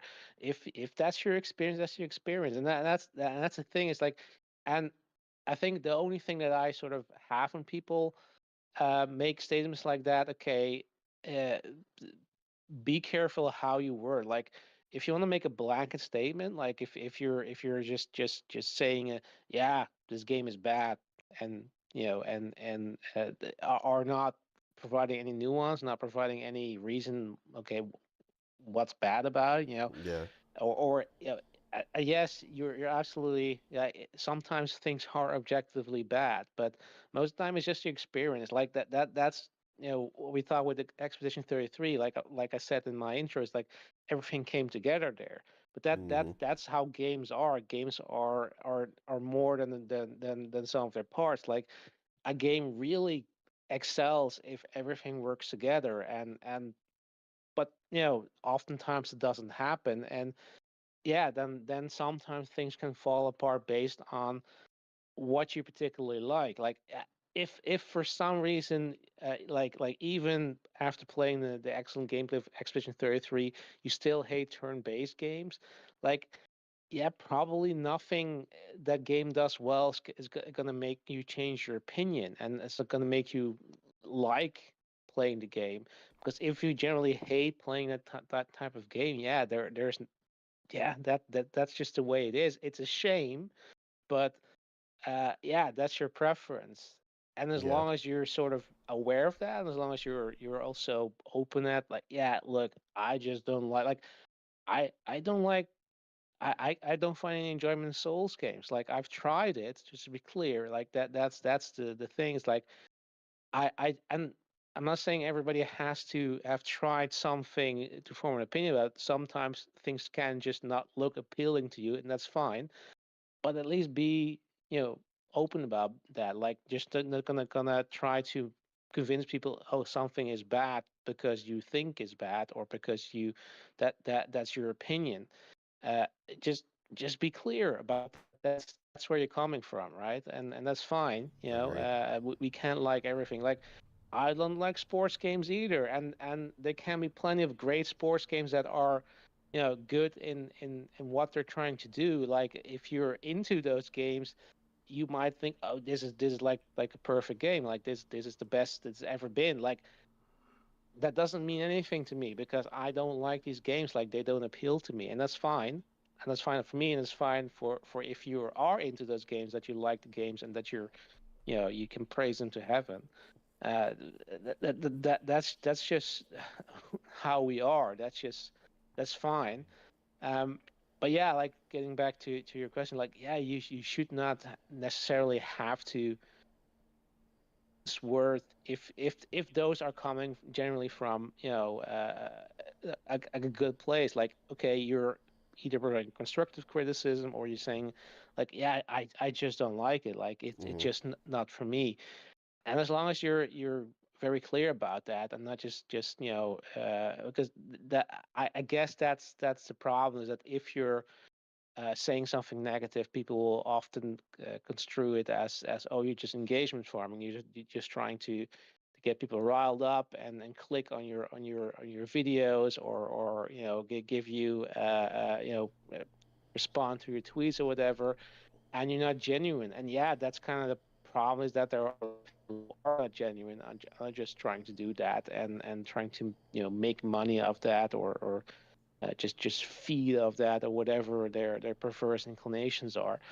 And yeah, I guess makes a lot of people very cautious, because and you will probably, like I said, you will probably trigger a lot of rabid fanboys who will come after you, and will uh you know will try to make your life miserable. Yeah, you do have to be willing to uh, yeah, accept that risk. I mean, Yeah. that's just the way it is, right? So it shouldn't be, but it's the way it is. And yeah, I think it's probably complicated in a way. Like it depends entirely on what your reasons are for not being um yeah, Yeah, honest in about this it. And in this particular context, I'm really pertaining more towards someone having a valid criticism towards a mhm. game, but not willing to state that, or feel like they can't state that because said thing is popular. Well, yeah, but those reasons I mentioned are exactly what might motivate somebody for not voicing them, because you Hmm. are possibly gonna get backlash. And yeah, and generally, like it is kind of, it doesn't just have to pertain to gaming. Like it's with everything. Like if everybody likes something, and you're like, I don't get it, Yeah. and then you're probably like, yeah, I'm not gonna voice my opinion, because yeah, I mean, I don't want to be that guy. Um, I get it that this can come from so many places, Hmm. and yeah, but also like generally might indeed be calculated. People are just saying, yeah, okay, I don't really vibe with this, but like I'm not gonna say it because I want to be Mr. Positive or Mrs. Positive or whatever, Yeah, I've right? I definitely don't seen want that. to sort of be honest because that's not part of, yeah, if whether it's a brand or your personal profile or whatever you want to call it. um yeah, that's entirely possible that people uh think that way, and that's why they're not doing it. It could also be just a matter of the way people are raised, or people the way people are, right? Because there's also such a thing as false positivity, where people are just sort of uh, uh, programmed to always be positive, even even if you know it's there's no reason to be positive. Because that sort of is, yeah, you're only down, or you want to be, you should always be positive, and that kind of can also express themselves in giving an opinion, where you're just like, yeah, this is, I actually don't like this, but I'm not gonna say it because or gonna try to make a euphemism or whatever, because that's that's sort of how I'm wired. That's sort of how I've been sort of, yeah, programmed by society, or by my personal circle, to not to not be honest about that. Mm-hmm. No, uh, yeah, I agree. I mean, it sucks at the same time because mainly like the reason I brought this up is because it's just like so many games that I know listening to developers, valid criticism is the main reason we've gotten a lot of really amazing updates to games. Not even just Oh, a sequel, absolutely, but yeah. just updates. Uh, a game in particular that you and Morgan completed that I haven't completed yet, that people are now playing for a multitude of reasons. But the Star Wars Outlaws had gotten a ton of Yeah, updates based on feedback from people being frustrated by certain mechanics, her not being able to carry the weapon and holster it, the larger weapons, like so many things that they didn't include. And then because of the criticism, they went back and were like, yeah, we're going to clean this up. We're going to, add this feature, add that feature. And it's like, I'm like, I don't understand how people could just not be, if critical, constructive, or at least apply constructive criticism and put that out there when it's like, if especially if you like a game, like to me that's even more important if you like it, because it's like, don't you want the best for that game? If there's just two or three things that you feel like really would make the difference, it's like, why not state that? Like, to me, that's wild not to do that, right? Like, um but Yeah, yeah. I complete agree with game you. overhaul, Yeah. eh? The what you call it, Outlaw got a complete gameplay overhaul. Another game that we played, the one we played together, I forgot what it's called. It had a great gun mechanic, but it had terrible melee mechanic. Yeah, you're Um, talking about the the one from the Dead Space, the ex Dead Space team. yeah. I forgot what it's called. It's literally on my screen right now, and I can't remember the name. That also Callisto got. Protocol. Yeah, there you go. Yeah, Callisto Protocol. thank you. That game also got significant amount of changes, to the point where people like asking us, why do you guys don't like the game? Why do you guys think the game is bad? I'm like, you literally played it after we completed it. When we were day one, and they didn't do shit about the mechanic. And everything we complain about, what, got fixed. We Yeah, got, you guys got a quicker health regen. You way guys faster health got the, regen. It was like sped up like 10 times. yeah, the ability to skip that animation. and much, much, much more. So yeah, we absolutely need to be on developers, not per se neck, but like keeping it be respectful but honest with them, so we get change. Otherwise, I'm gonna take your game in it. The biggest change in gaming history, in my opinion, it's No Man's Sky. Yeah, No Man's Sky would have never become what it is right now if not for gamers' feedback. I reckon, okay. yeah. No, that's true. Um, Morgan, how you feel about this topic?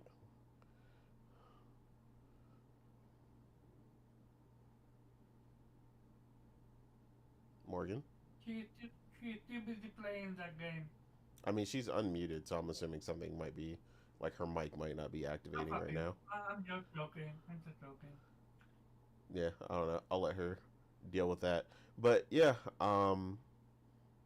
no, it's just like I said, it frustrates me because, like I said, there's so much good that comes out of valid criticism. Like I said, us who follow developers a lot more closely than maybe some people do. I mean, I watched the entire thing where Cyberpunk, people are praising Cyberpunk, to hell and back now about the latest updates and this, that, and the third. But That people didn't pay another one. attention that that stuff came from the feedback from people like me who really enjoyed the game.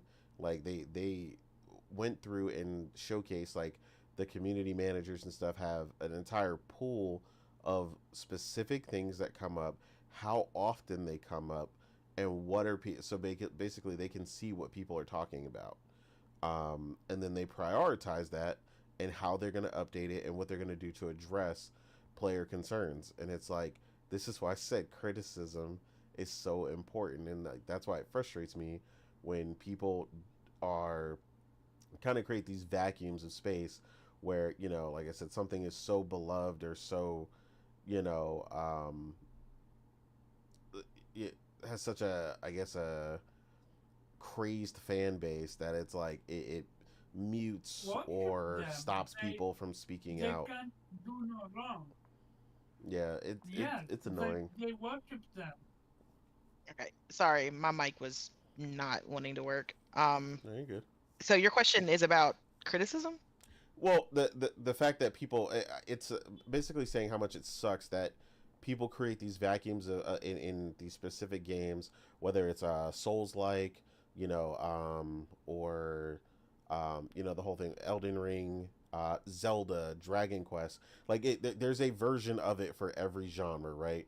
Where a game, it seems infallible. You can't give any criticism, or it's like you're the worst person on the planet, and create what, ultimately stating, like, have you guys seen this, and how do you feel that negatively affects everything? Because we've obviously seen the benefits, and that's what we're talking about, the benefits of valid criticism and providing that for developers.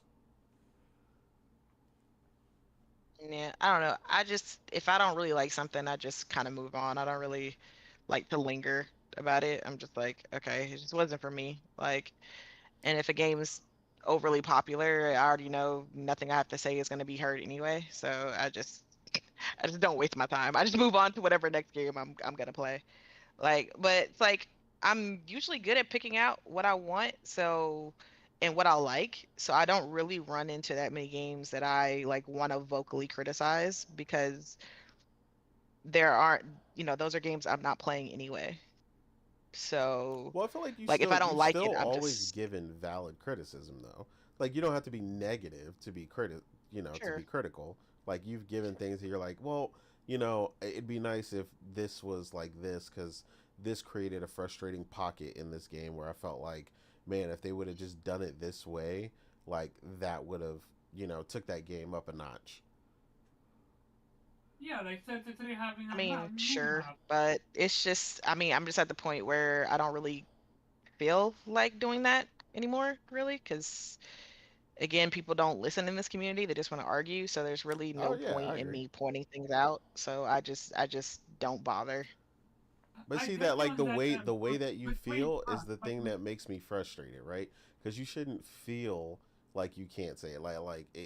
It's created a frustration for you where it's like you might have some really good feedback, and we've talked about games that we've both played where you do have really good feedback, and but again, that's my issue with the negative connotation towards it publicly is that we may talk about it, but we may not voice it on social media or something where it actually gets seen by the publisher or the developer so that they can address it. It may be something they have an oversight on or they don't particularly see, and it's like it would actually be helpful for them. A lot like we brought up earlier Callisto Protocol, where we all voice our opinions on several things, and like we notated when they finally put out that major patch, pretty much every single gripe we had with the game was addressed directly. So like it's just like I'm really like just saying like ultimately the frustration and um people wanting to kind of avoid criticism of some of their favorite games, and creating these pockets where they attack people because of it just creates it actually creates a bad or negative effect for the gaming space as a whole in game development, where it's tough for them to get the valid criticism or feedback that they need in order to improve the game. But yeah, no, I get what you mean though, and why you said like you in particular have gotten that way. But yeah, like you said, if you do, even if you do provide it, sometimes people want to argue about it. People want to go back and forth about it. Um, like I said, I brought up a recent post where someone had you know not been afraid to do that, and like you said, I mean it's gonna happen. Um, but I did like the fact that in that post, um, a lot of people it gave some people the courage to say something, and a lot of people actually came out and were like, "Yeah, I didn't like that game either." I felt like it was this, and like the criticism showed up. At least then when one person had said something, and it was ironic because they spoke about Dragon Quest, but then they also went to go try Xenoblade, and they were like, yeah, like I mean they didn't like again they're not being really negative about it or anything. They were just like, yeah, when I saw the combat and the oh way that yeah, that worked, they hated the combat and they were like, yep, I just noped out of there so fast, and it just wasn't for me. And I'm like, cool, like, but again, that's something I still think should be notated, um, when the person actually specifies why felt like the UI was too busy, there was too much going on, or this, that, and the third, because these are again things that do get addressed in these games when they get sequels. But yeah, but I do agree with a point that Viper made earlier, where he said there are people who are just looking for something in particular that a game doesn't need, and people freak out about it when people are like, "Oh my god, this game doesn't have a jump button." Like to me, that that type of nonsense is annoying, especially because the majority of games where people say that don't even need it. There's contextual controls and a bunch of other stuff to handle that. God of War was a famous one for that, where it's like, I mean, there's a contextual control for him to hop over things or get over things that he needs to. Like, they don't need an actual jump button. Um, so yeah, that kind of stuff is definitely not really helpful. It's like if you just don't like it, I mean that's fine, but like saying it specifically needs a jump button when it definitely doesn't is, yeah, that is when stuff gets kind of silly. But yeah, on to the PlayStation updates and hold fires. on. What What? about me? I don't exist. You were talking the whole time. I literally said one comment to we Go all played and ahead. that's it. But let's move on. We have a lot to cover. I mean, you're fine. Go ahead if you want to. If you have something to say about it. Yeah, I just want to say one thing, and I will keep moving to keep Yeah. it short. Um, this could. How do I know that we need to talk about the issue and developers are actually gonna be involved and fix it? Dark Souls 1, it took them close to half the game until you get the ability to teleport. In Dark Souls 2, what happened?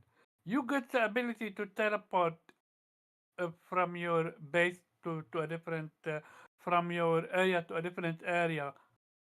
From the first second you start the game.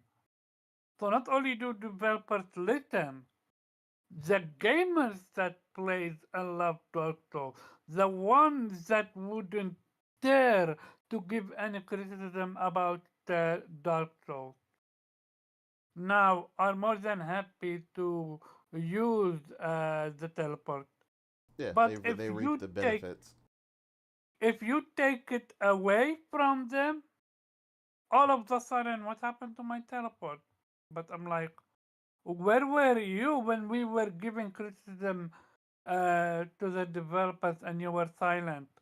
Like they think being silent it's the best thing because they see developers as someone like on a high tier that you don't mess with. I'm like, don't send death threat. Nobody asking for that. Be respectful. Ask why are the letter type in this game so small to the point where I couldn't even enjoy the game, and they fixed it. Something like that. Yeah. And yeah, most of the time developers are not gonna listen to the reality, but sometimes they do, and when they do, it's for the best, for the better. And I do believe, as a gaming community, we have a voice, we have the power, but most of the time it gets abused for cloud chasing or for the worst thing, death threat, instead of actually, good. The one time developer actually tried to have a genuine conversation with us, it was on what you call it, in Spaces, back when Twitter Space was amazing. We legit had an informative conversation over how development is. We literally had a few developers ourselves on this show back when it was a Game Player podcast, and we learned so much from it. And but sadly, people take it too far. They either don't speak out or they go to the extreme. But yeah, we move on. No, I agree.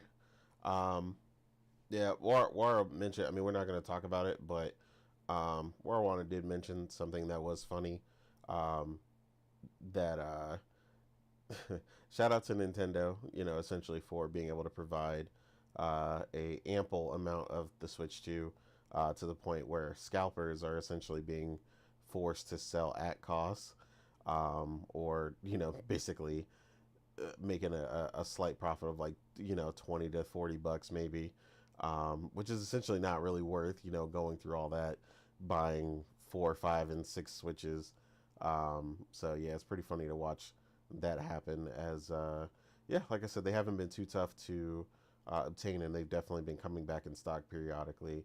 If you are have Wario or them on notification, you can see quite a bit of times they've been back in stock. So, yeah, Nintendo definitely did a good job, a praiseworthy job of handling the launch of the Switch 2 and providing quite a bit of consoles to the point where they can't really make crazy profits off of it, or it's really worth keeping out of the hands of people. So, and it won't really be a scalped product because of that. So, yeah, shout out to Nintendo for that.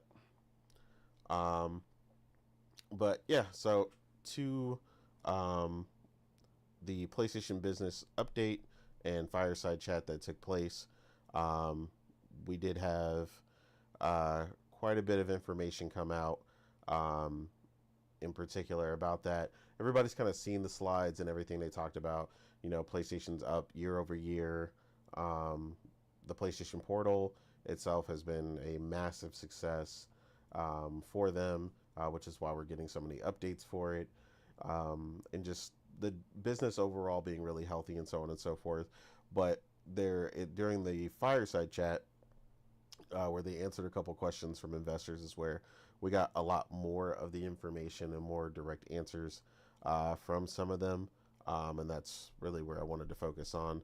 Um, so in particular, um, Herman Herman Hulse was asked about essentially their first party strategy and what that looks like going forward, and like basically how do you see yourself keeping the PlayStation console relevant going forward.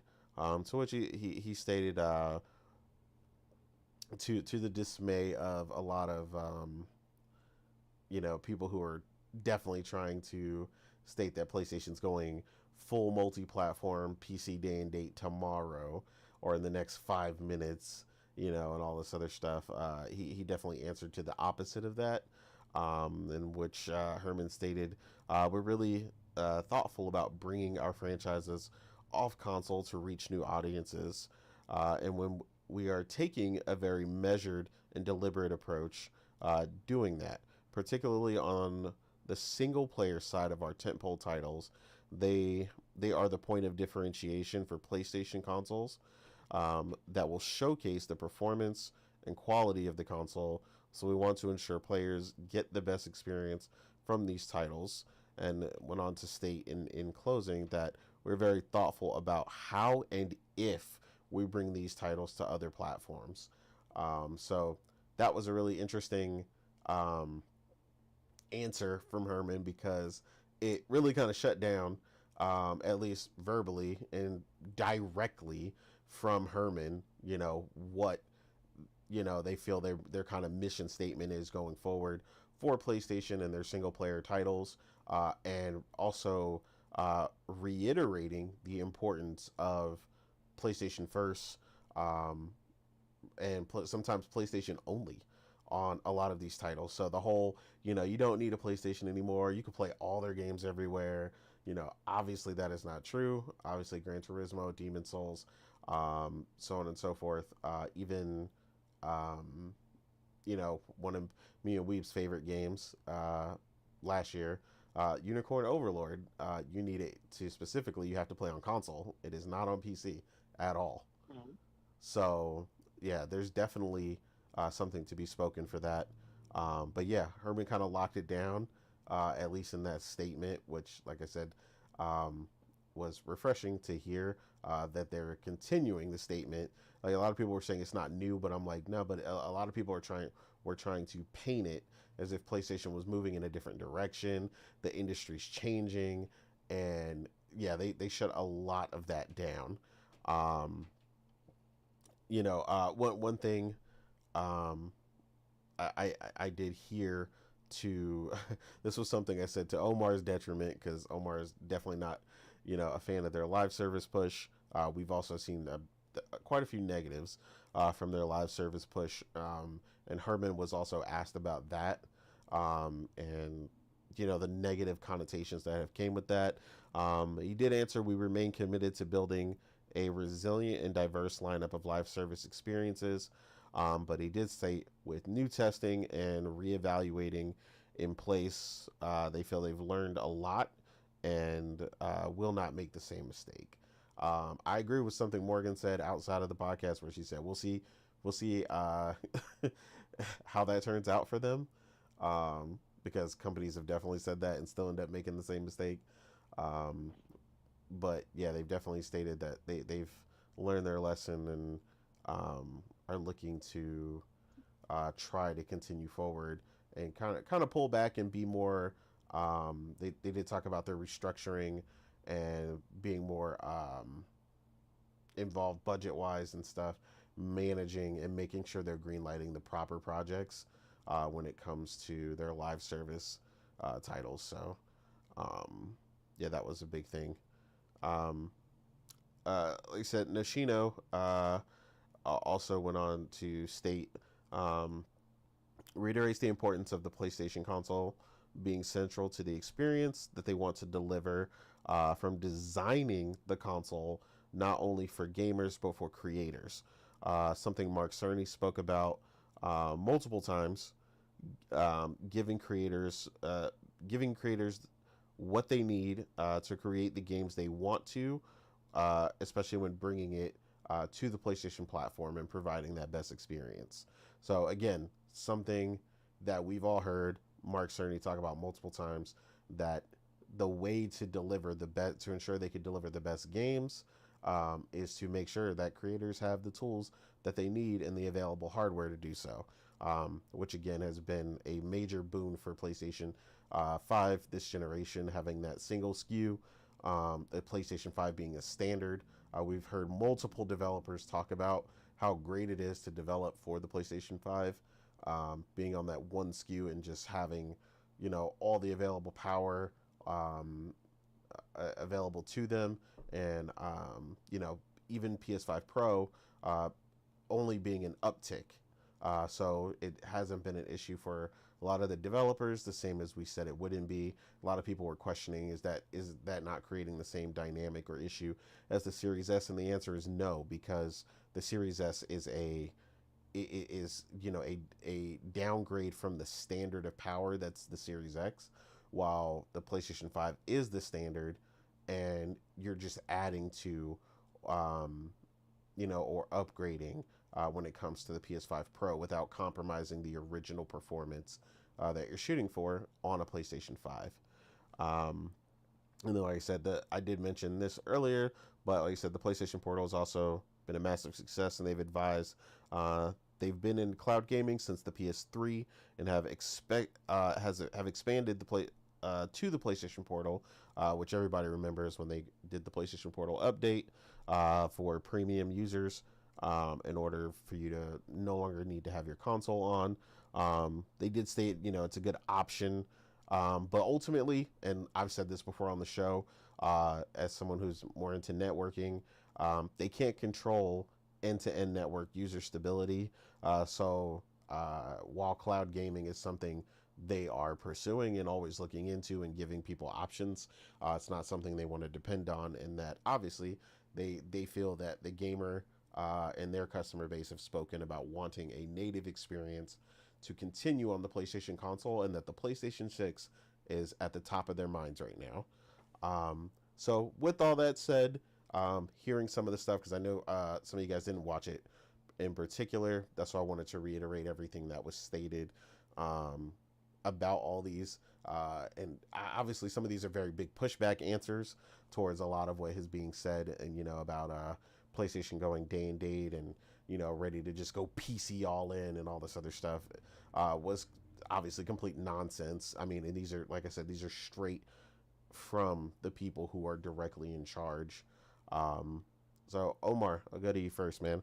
After hearing all that and the live service and all that good stuff, uh, how are you feeling about the overall messaging of PlayStation? I mean, uh, even before the shoe said it, they didn't take money away from funding single player games to fund a live service game, which I'm glad for. And they put out what you call it, the graphic where it showed which studio are working on live service, and lo and behold, it's Bungie and all their failed other studios. None of PlayStation big studios are working on live service, and I'm happy for that.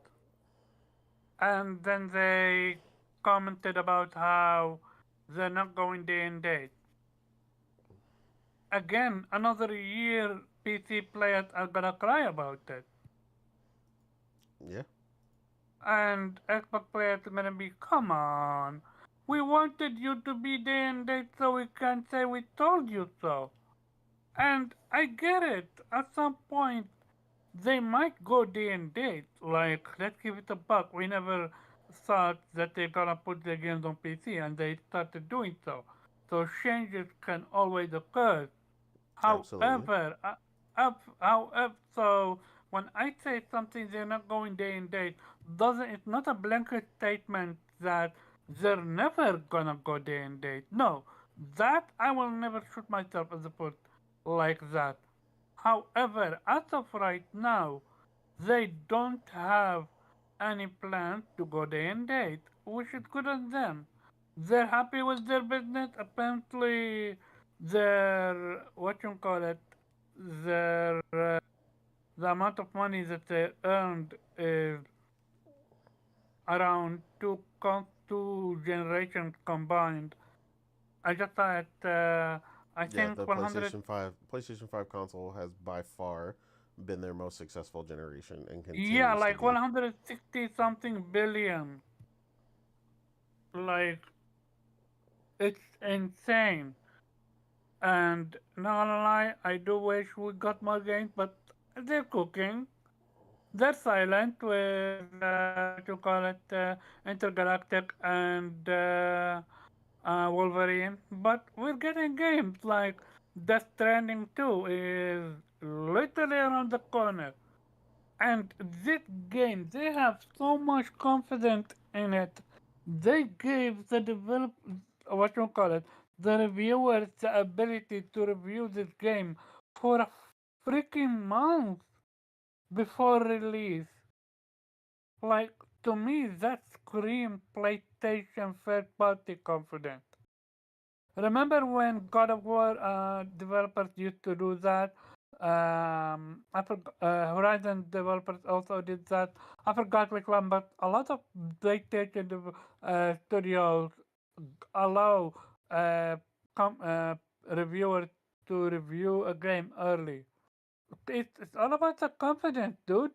And I'm so stoked to see what PlayStation have, and of course they double down that they're gonna create new IPs. I mean, I never doubt that. However, I am questioning if it's gonna be live service or single player. That's my question. But besides that, yeah, it's good to see that they're doing well. It's good to see, and I don't like they generating money. Like I'm not getting any money out of that. So no, I'm not a Sony fanboy.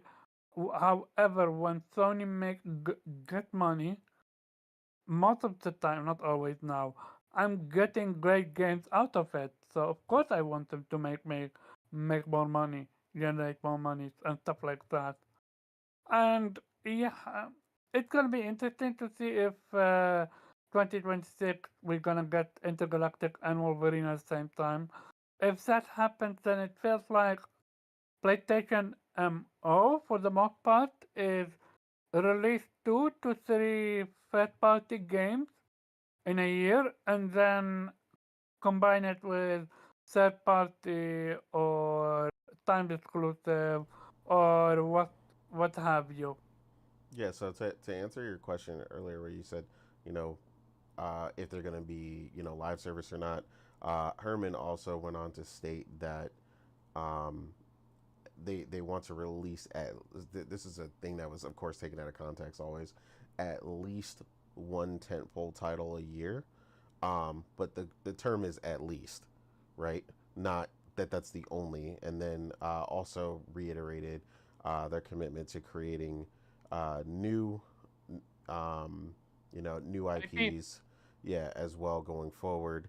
Um, Also, he celebrated Astrobot, yeah, he so celebrated Astrobot, and he also mentioned um, that not only their first party initiative, but also the hero projects and the importance of those and what they've brought to the table, and working with partners like Stellar Blade. So, again, I mean, getting I, games in more ways than one, not just first party, but making sure they're securing new partnerships with new developers, and making sure to bring all those games to PlayStation. yeah, it's interesting to see. It's absolutely interesting to see what's gonna happen. Cool. Sounds good.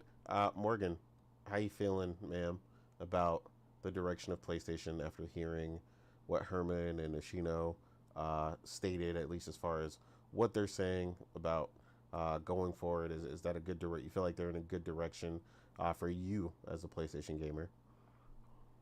Um, yeah, they reiterated that, um, they're doing well, and I think the big question on people's minds, or at least investors' minds specifically, because these definitely felt like investor questions, Mm-hmm. was, how are you or how are you planning to navigate in this kind of new market where your competition, i.e. Xbox, is going more for a multi-platform strategy, right? They're going more Mm-hmm. for releasing on all platforms. They're going even day and date to what used to be their competition, which was PlayStation.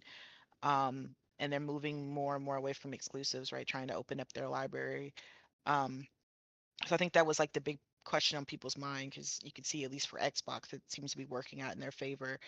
Um, as far as like revenue and revenue wise. Yeah.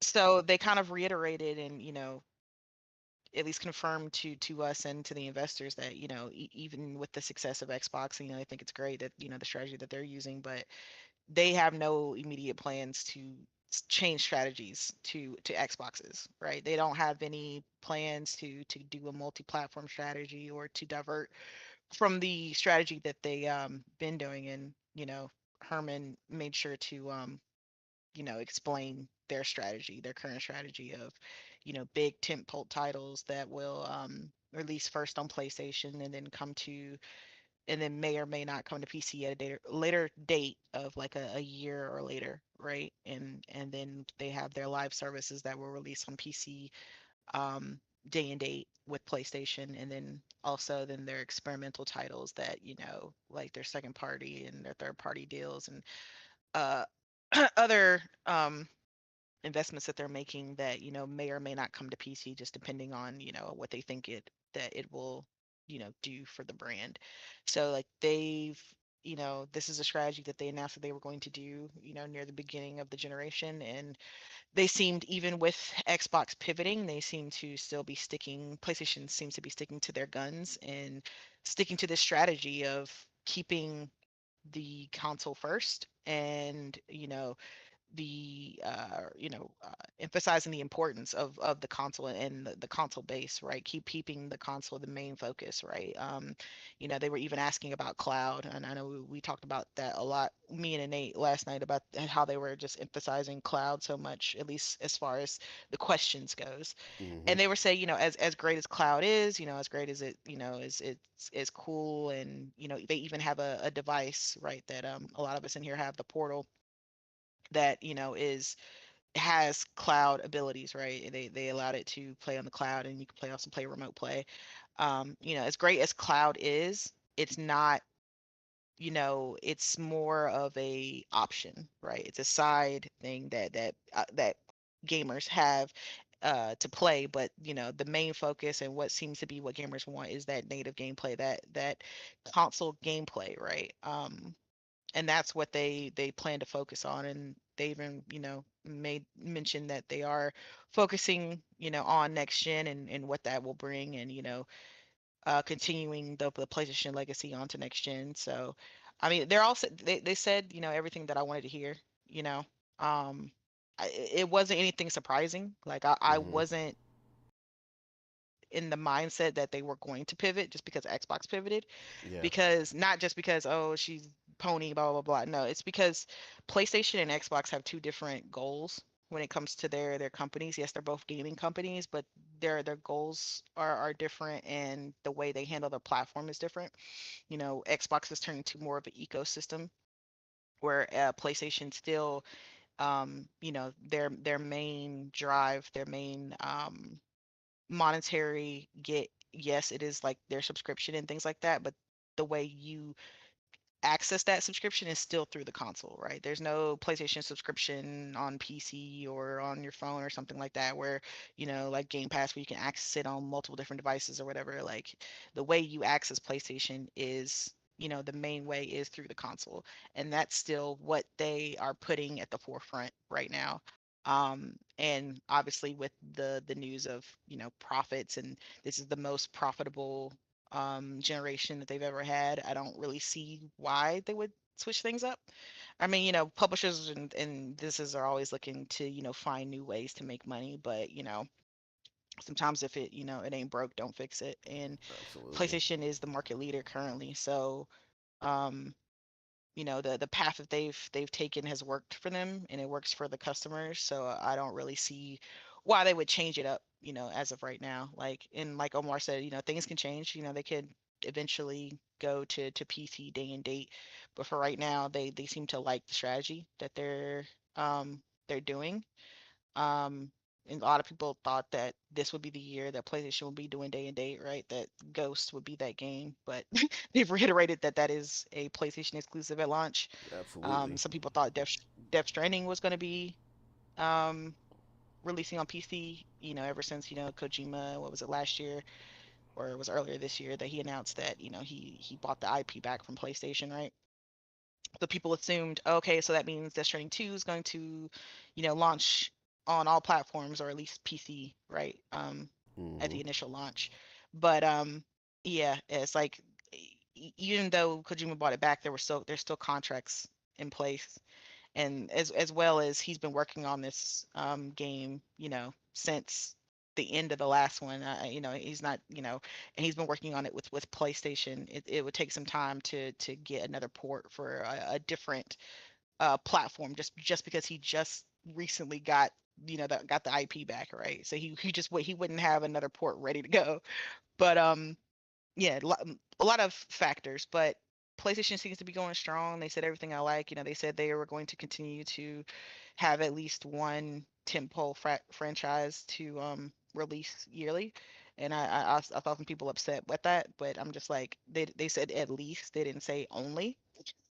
You know, like Hmm. they have like three this year with Death Stranding and Ghost of Yotei and Lost Soul Aside, if that doesn't delay again. Yeah. And then they'll have more in the future with Wolverine and Intergalactic and Saros. So it's like they still have plethora of games to release. As much as I would like a showcase, it doesn't mean that PlayStation has stopped making games and that they're going to stop releasing games. So, they still see the importance of the tentpole single player games, and that they are what make PlayStation PlayStation, and they're not going to stop making those big AAA single player games that we love so much. So that's all I really need to hear. Agreed. 100%. Uh, man, lastly, to close us out, man, how are you feeling about the direction and the answers as it pertains to PlayStation to you as a fan of the console? How are you feeling? Yeah, I mean, you're just saying what, yeah, it's supposed to be saying. Keep up with those single player games. No day and date on PC. Wish you would lay off on the service games, but it is what it is. Mm-hmm. Uh, yeah, I mean, as long as we're gonna get great games, I'm good. Like, yeah, don't care about the earnings calls. Just give me the games, and Give me yeah, the if they're games. gonna have a big tentpole title every year, that's all the better. As long as they, and yeah, just keep on communicating. Just let us know what's coming, what we can expect. Good on them for double downing also on new IPs. Yeah, so yeah, I mean, all across the board, good news. Yeah. Hell yeah. That's what I like to see. Well, with that, we're going to go ahead and get ready to close it out. Um, just shy of the 3 hour mark. Um, but yeah, man, PlayStation is in a really good position.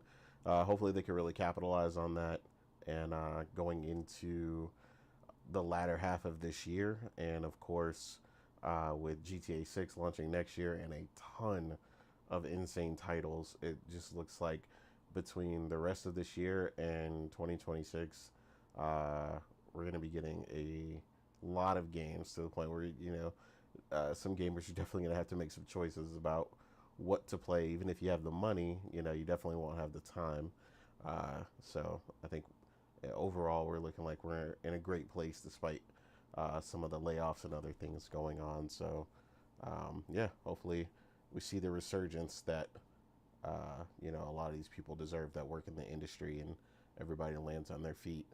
But yeah, we let the people know where they can find you, sir. Yeah, you can find me on Twitter as the Weep Sheriff at Infinite Rhizome, and the same for Blue Sky. Yeah, great show, guys, and of course, Otter Nation. Otter Nation. Otter Nation. Morgan, where can the people find you, ma'am? Yeah, y'all can find me on Twitter at Chill Bandit, but I'm gonna be on PSN for the foreseeable future with the altars and then immediately with Death Stranding 2. So that's exactly Absolutely. where I'll be living. Nothing but gaming, nothing but greatness. Great conversation today, guys.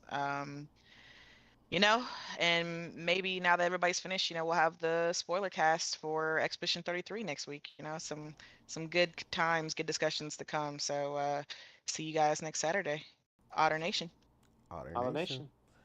And Omar, where can the people find you, sir?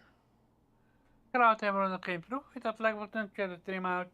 We broke 3 hours. Great conversation to be had. And next week, oh boy, such a treat spoiler cast. I can't wait. You can find me Caramel Kotiab on Twitter and uh, Vitamin G podcast every Monday, 8 p.m. Eastern Standard Time. See you next week. Cool. And as for me, you can find me on Twitter or Blue Sky at the Real Innate. But as Morgan said, there's a lot of gaming to be done out here. So uh, most of the time, you can find me gaming because at the end of the day, that is what it's all about. So without that, we're gonna go ahead and get up out of here. And shout out to everybody who came through. But yeah, we're gonna head out, man. Otter Nation. Otter Pollination. Nation. Other than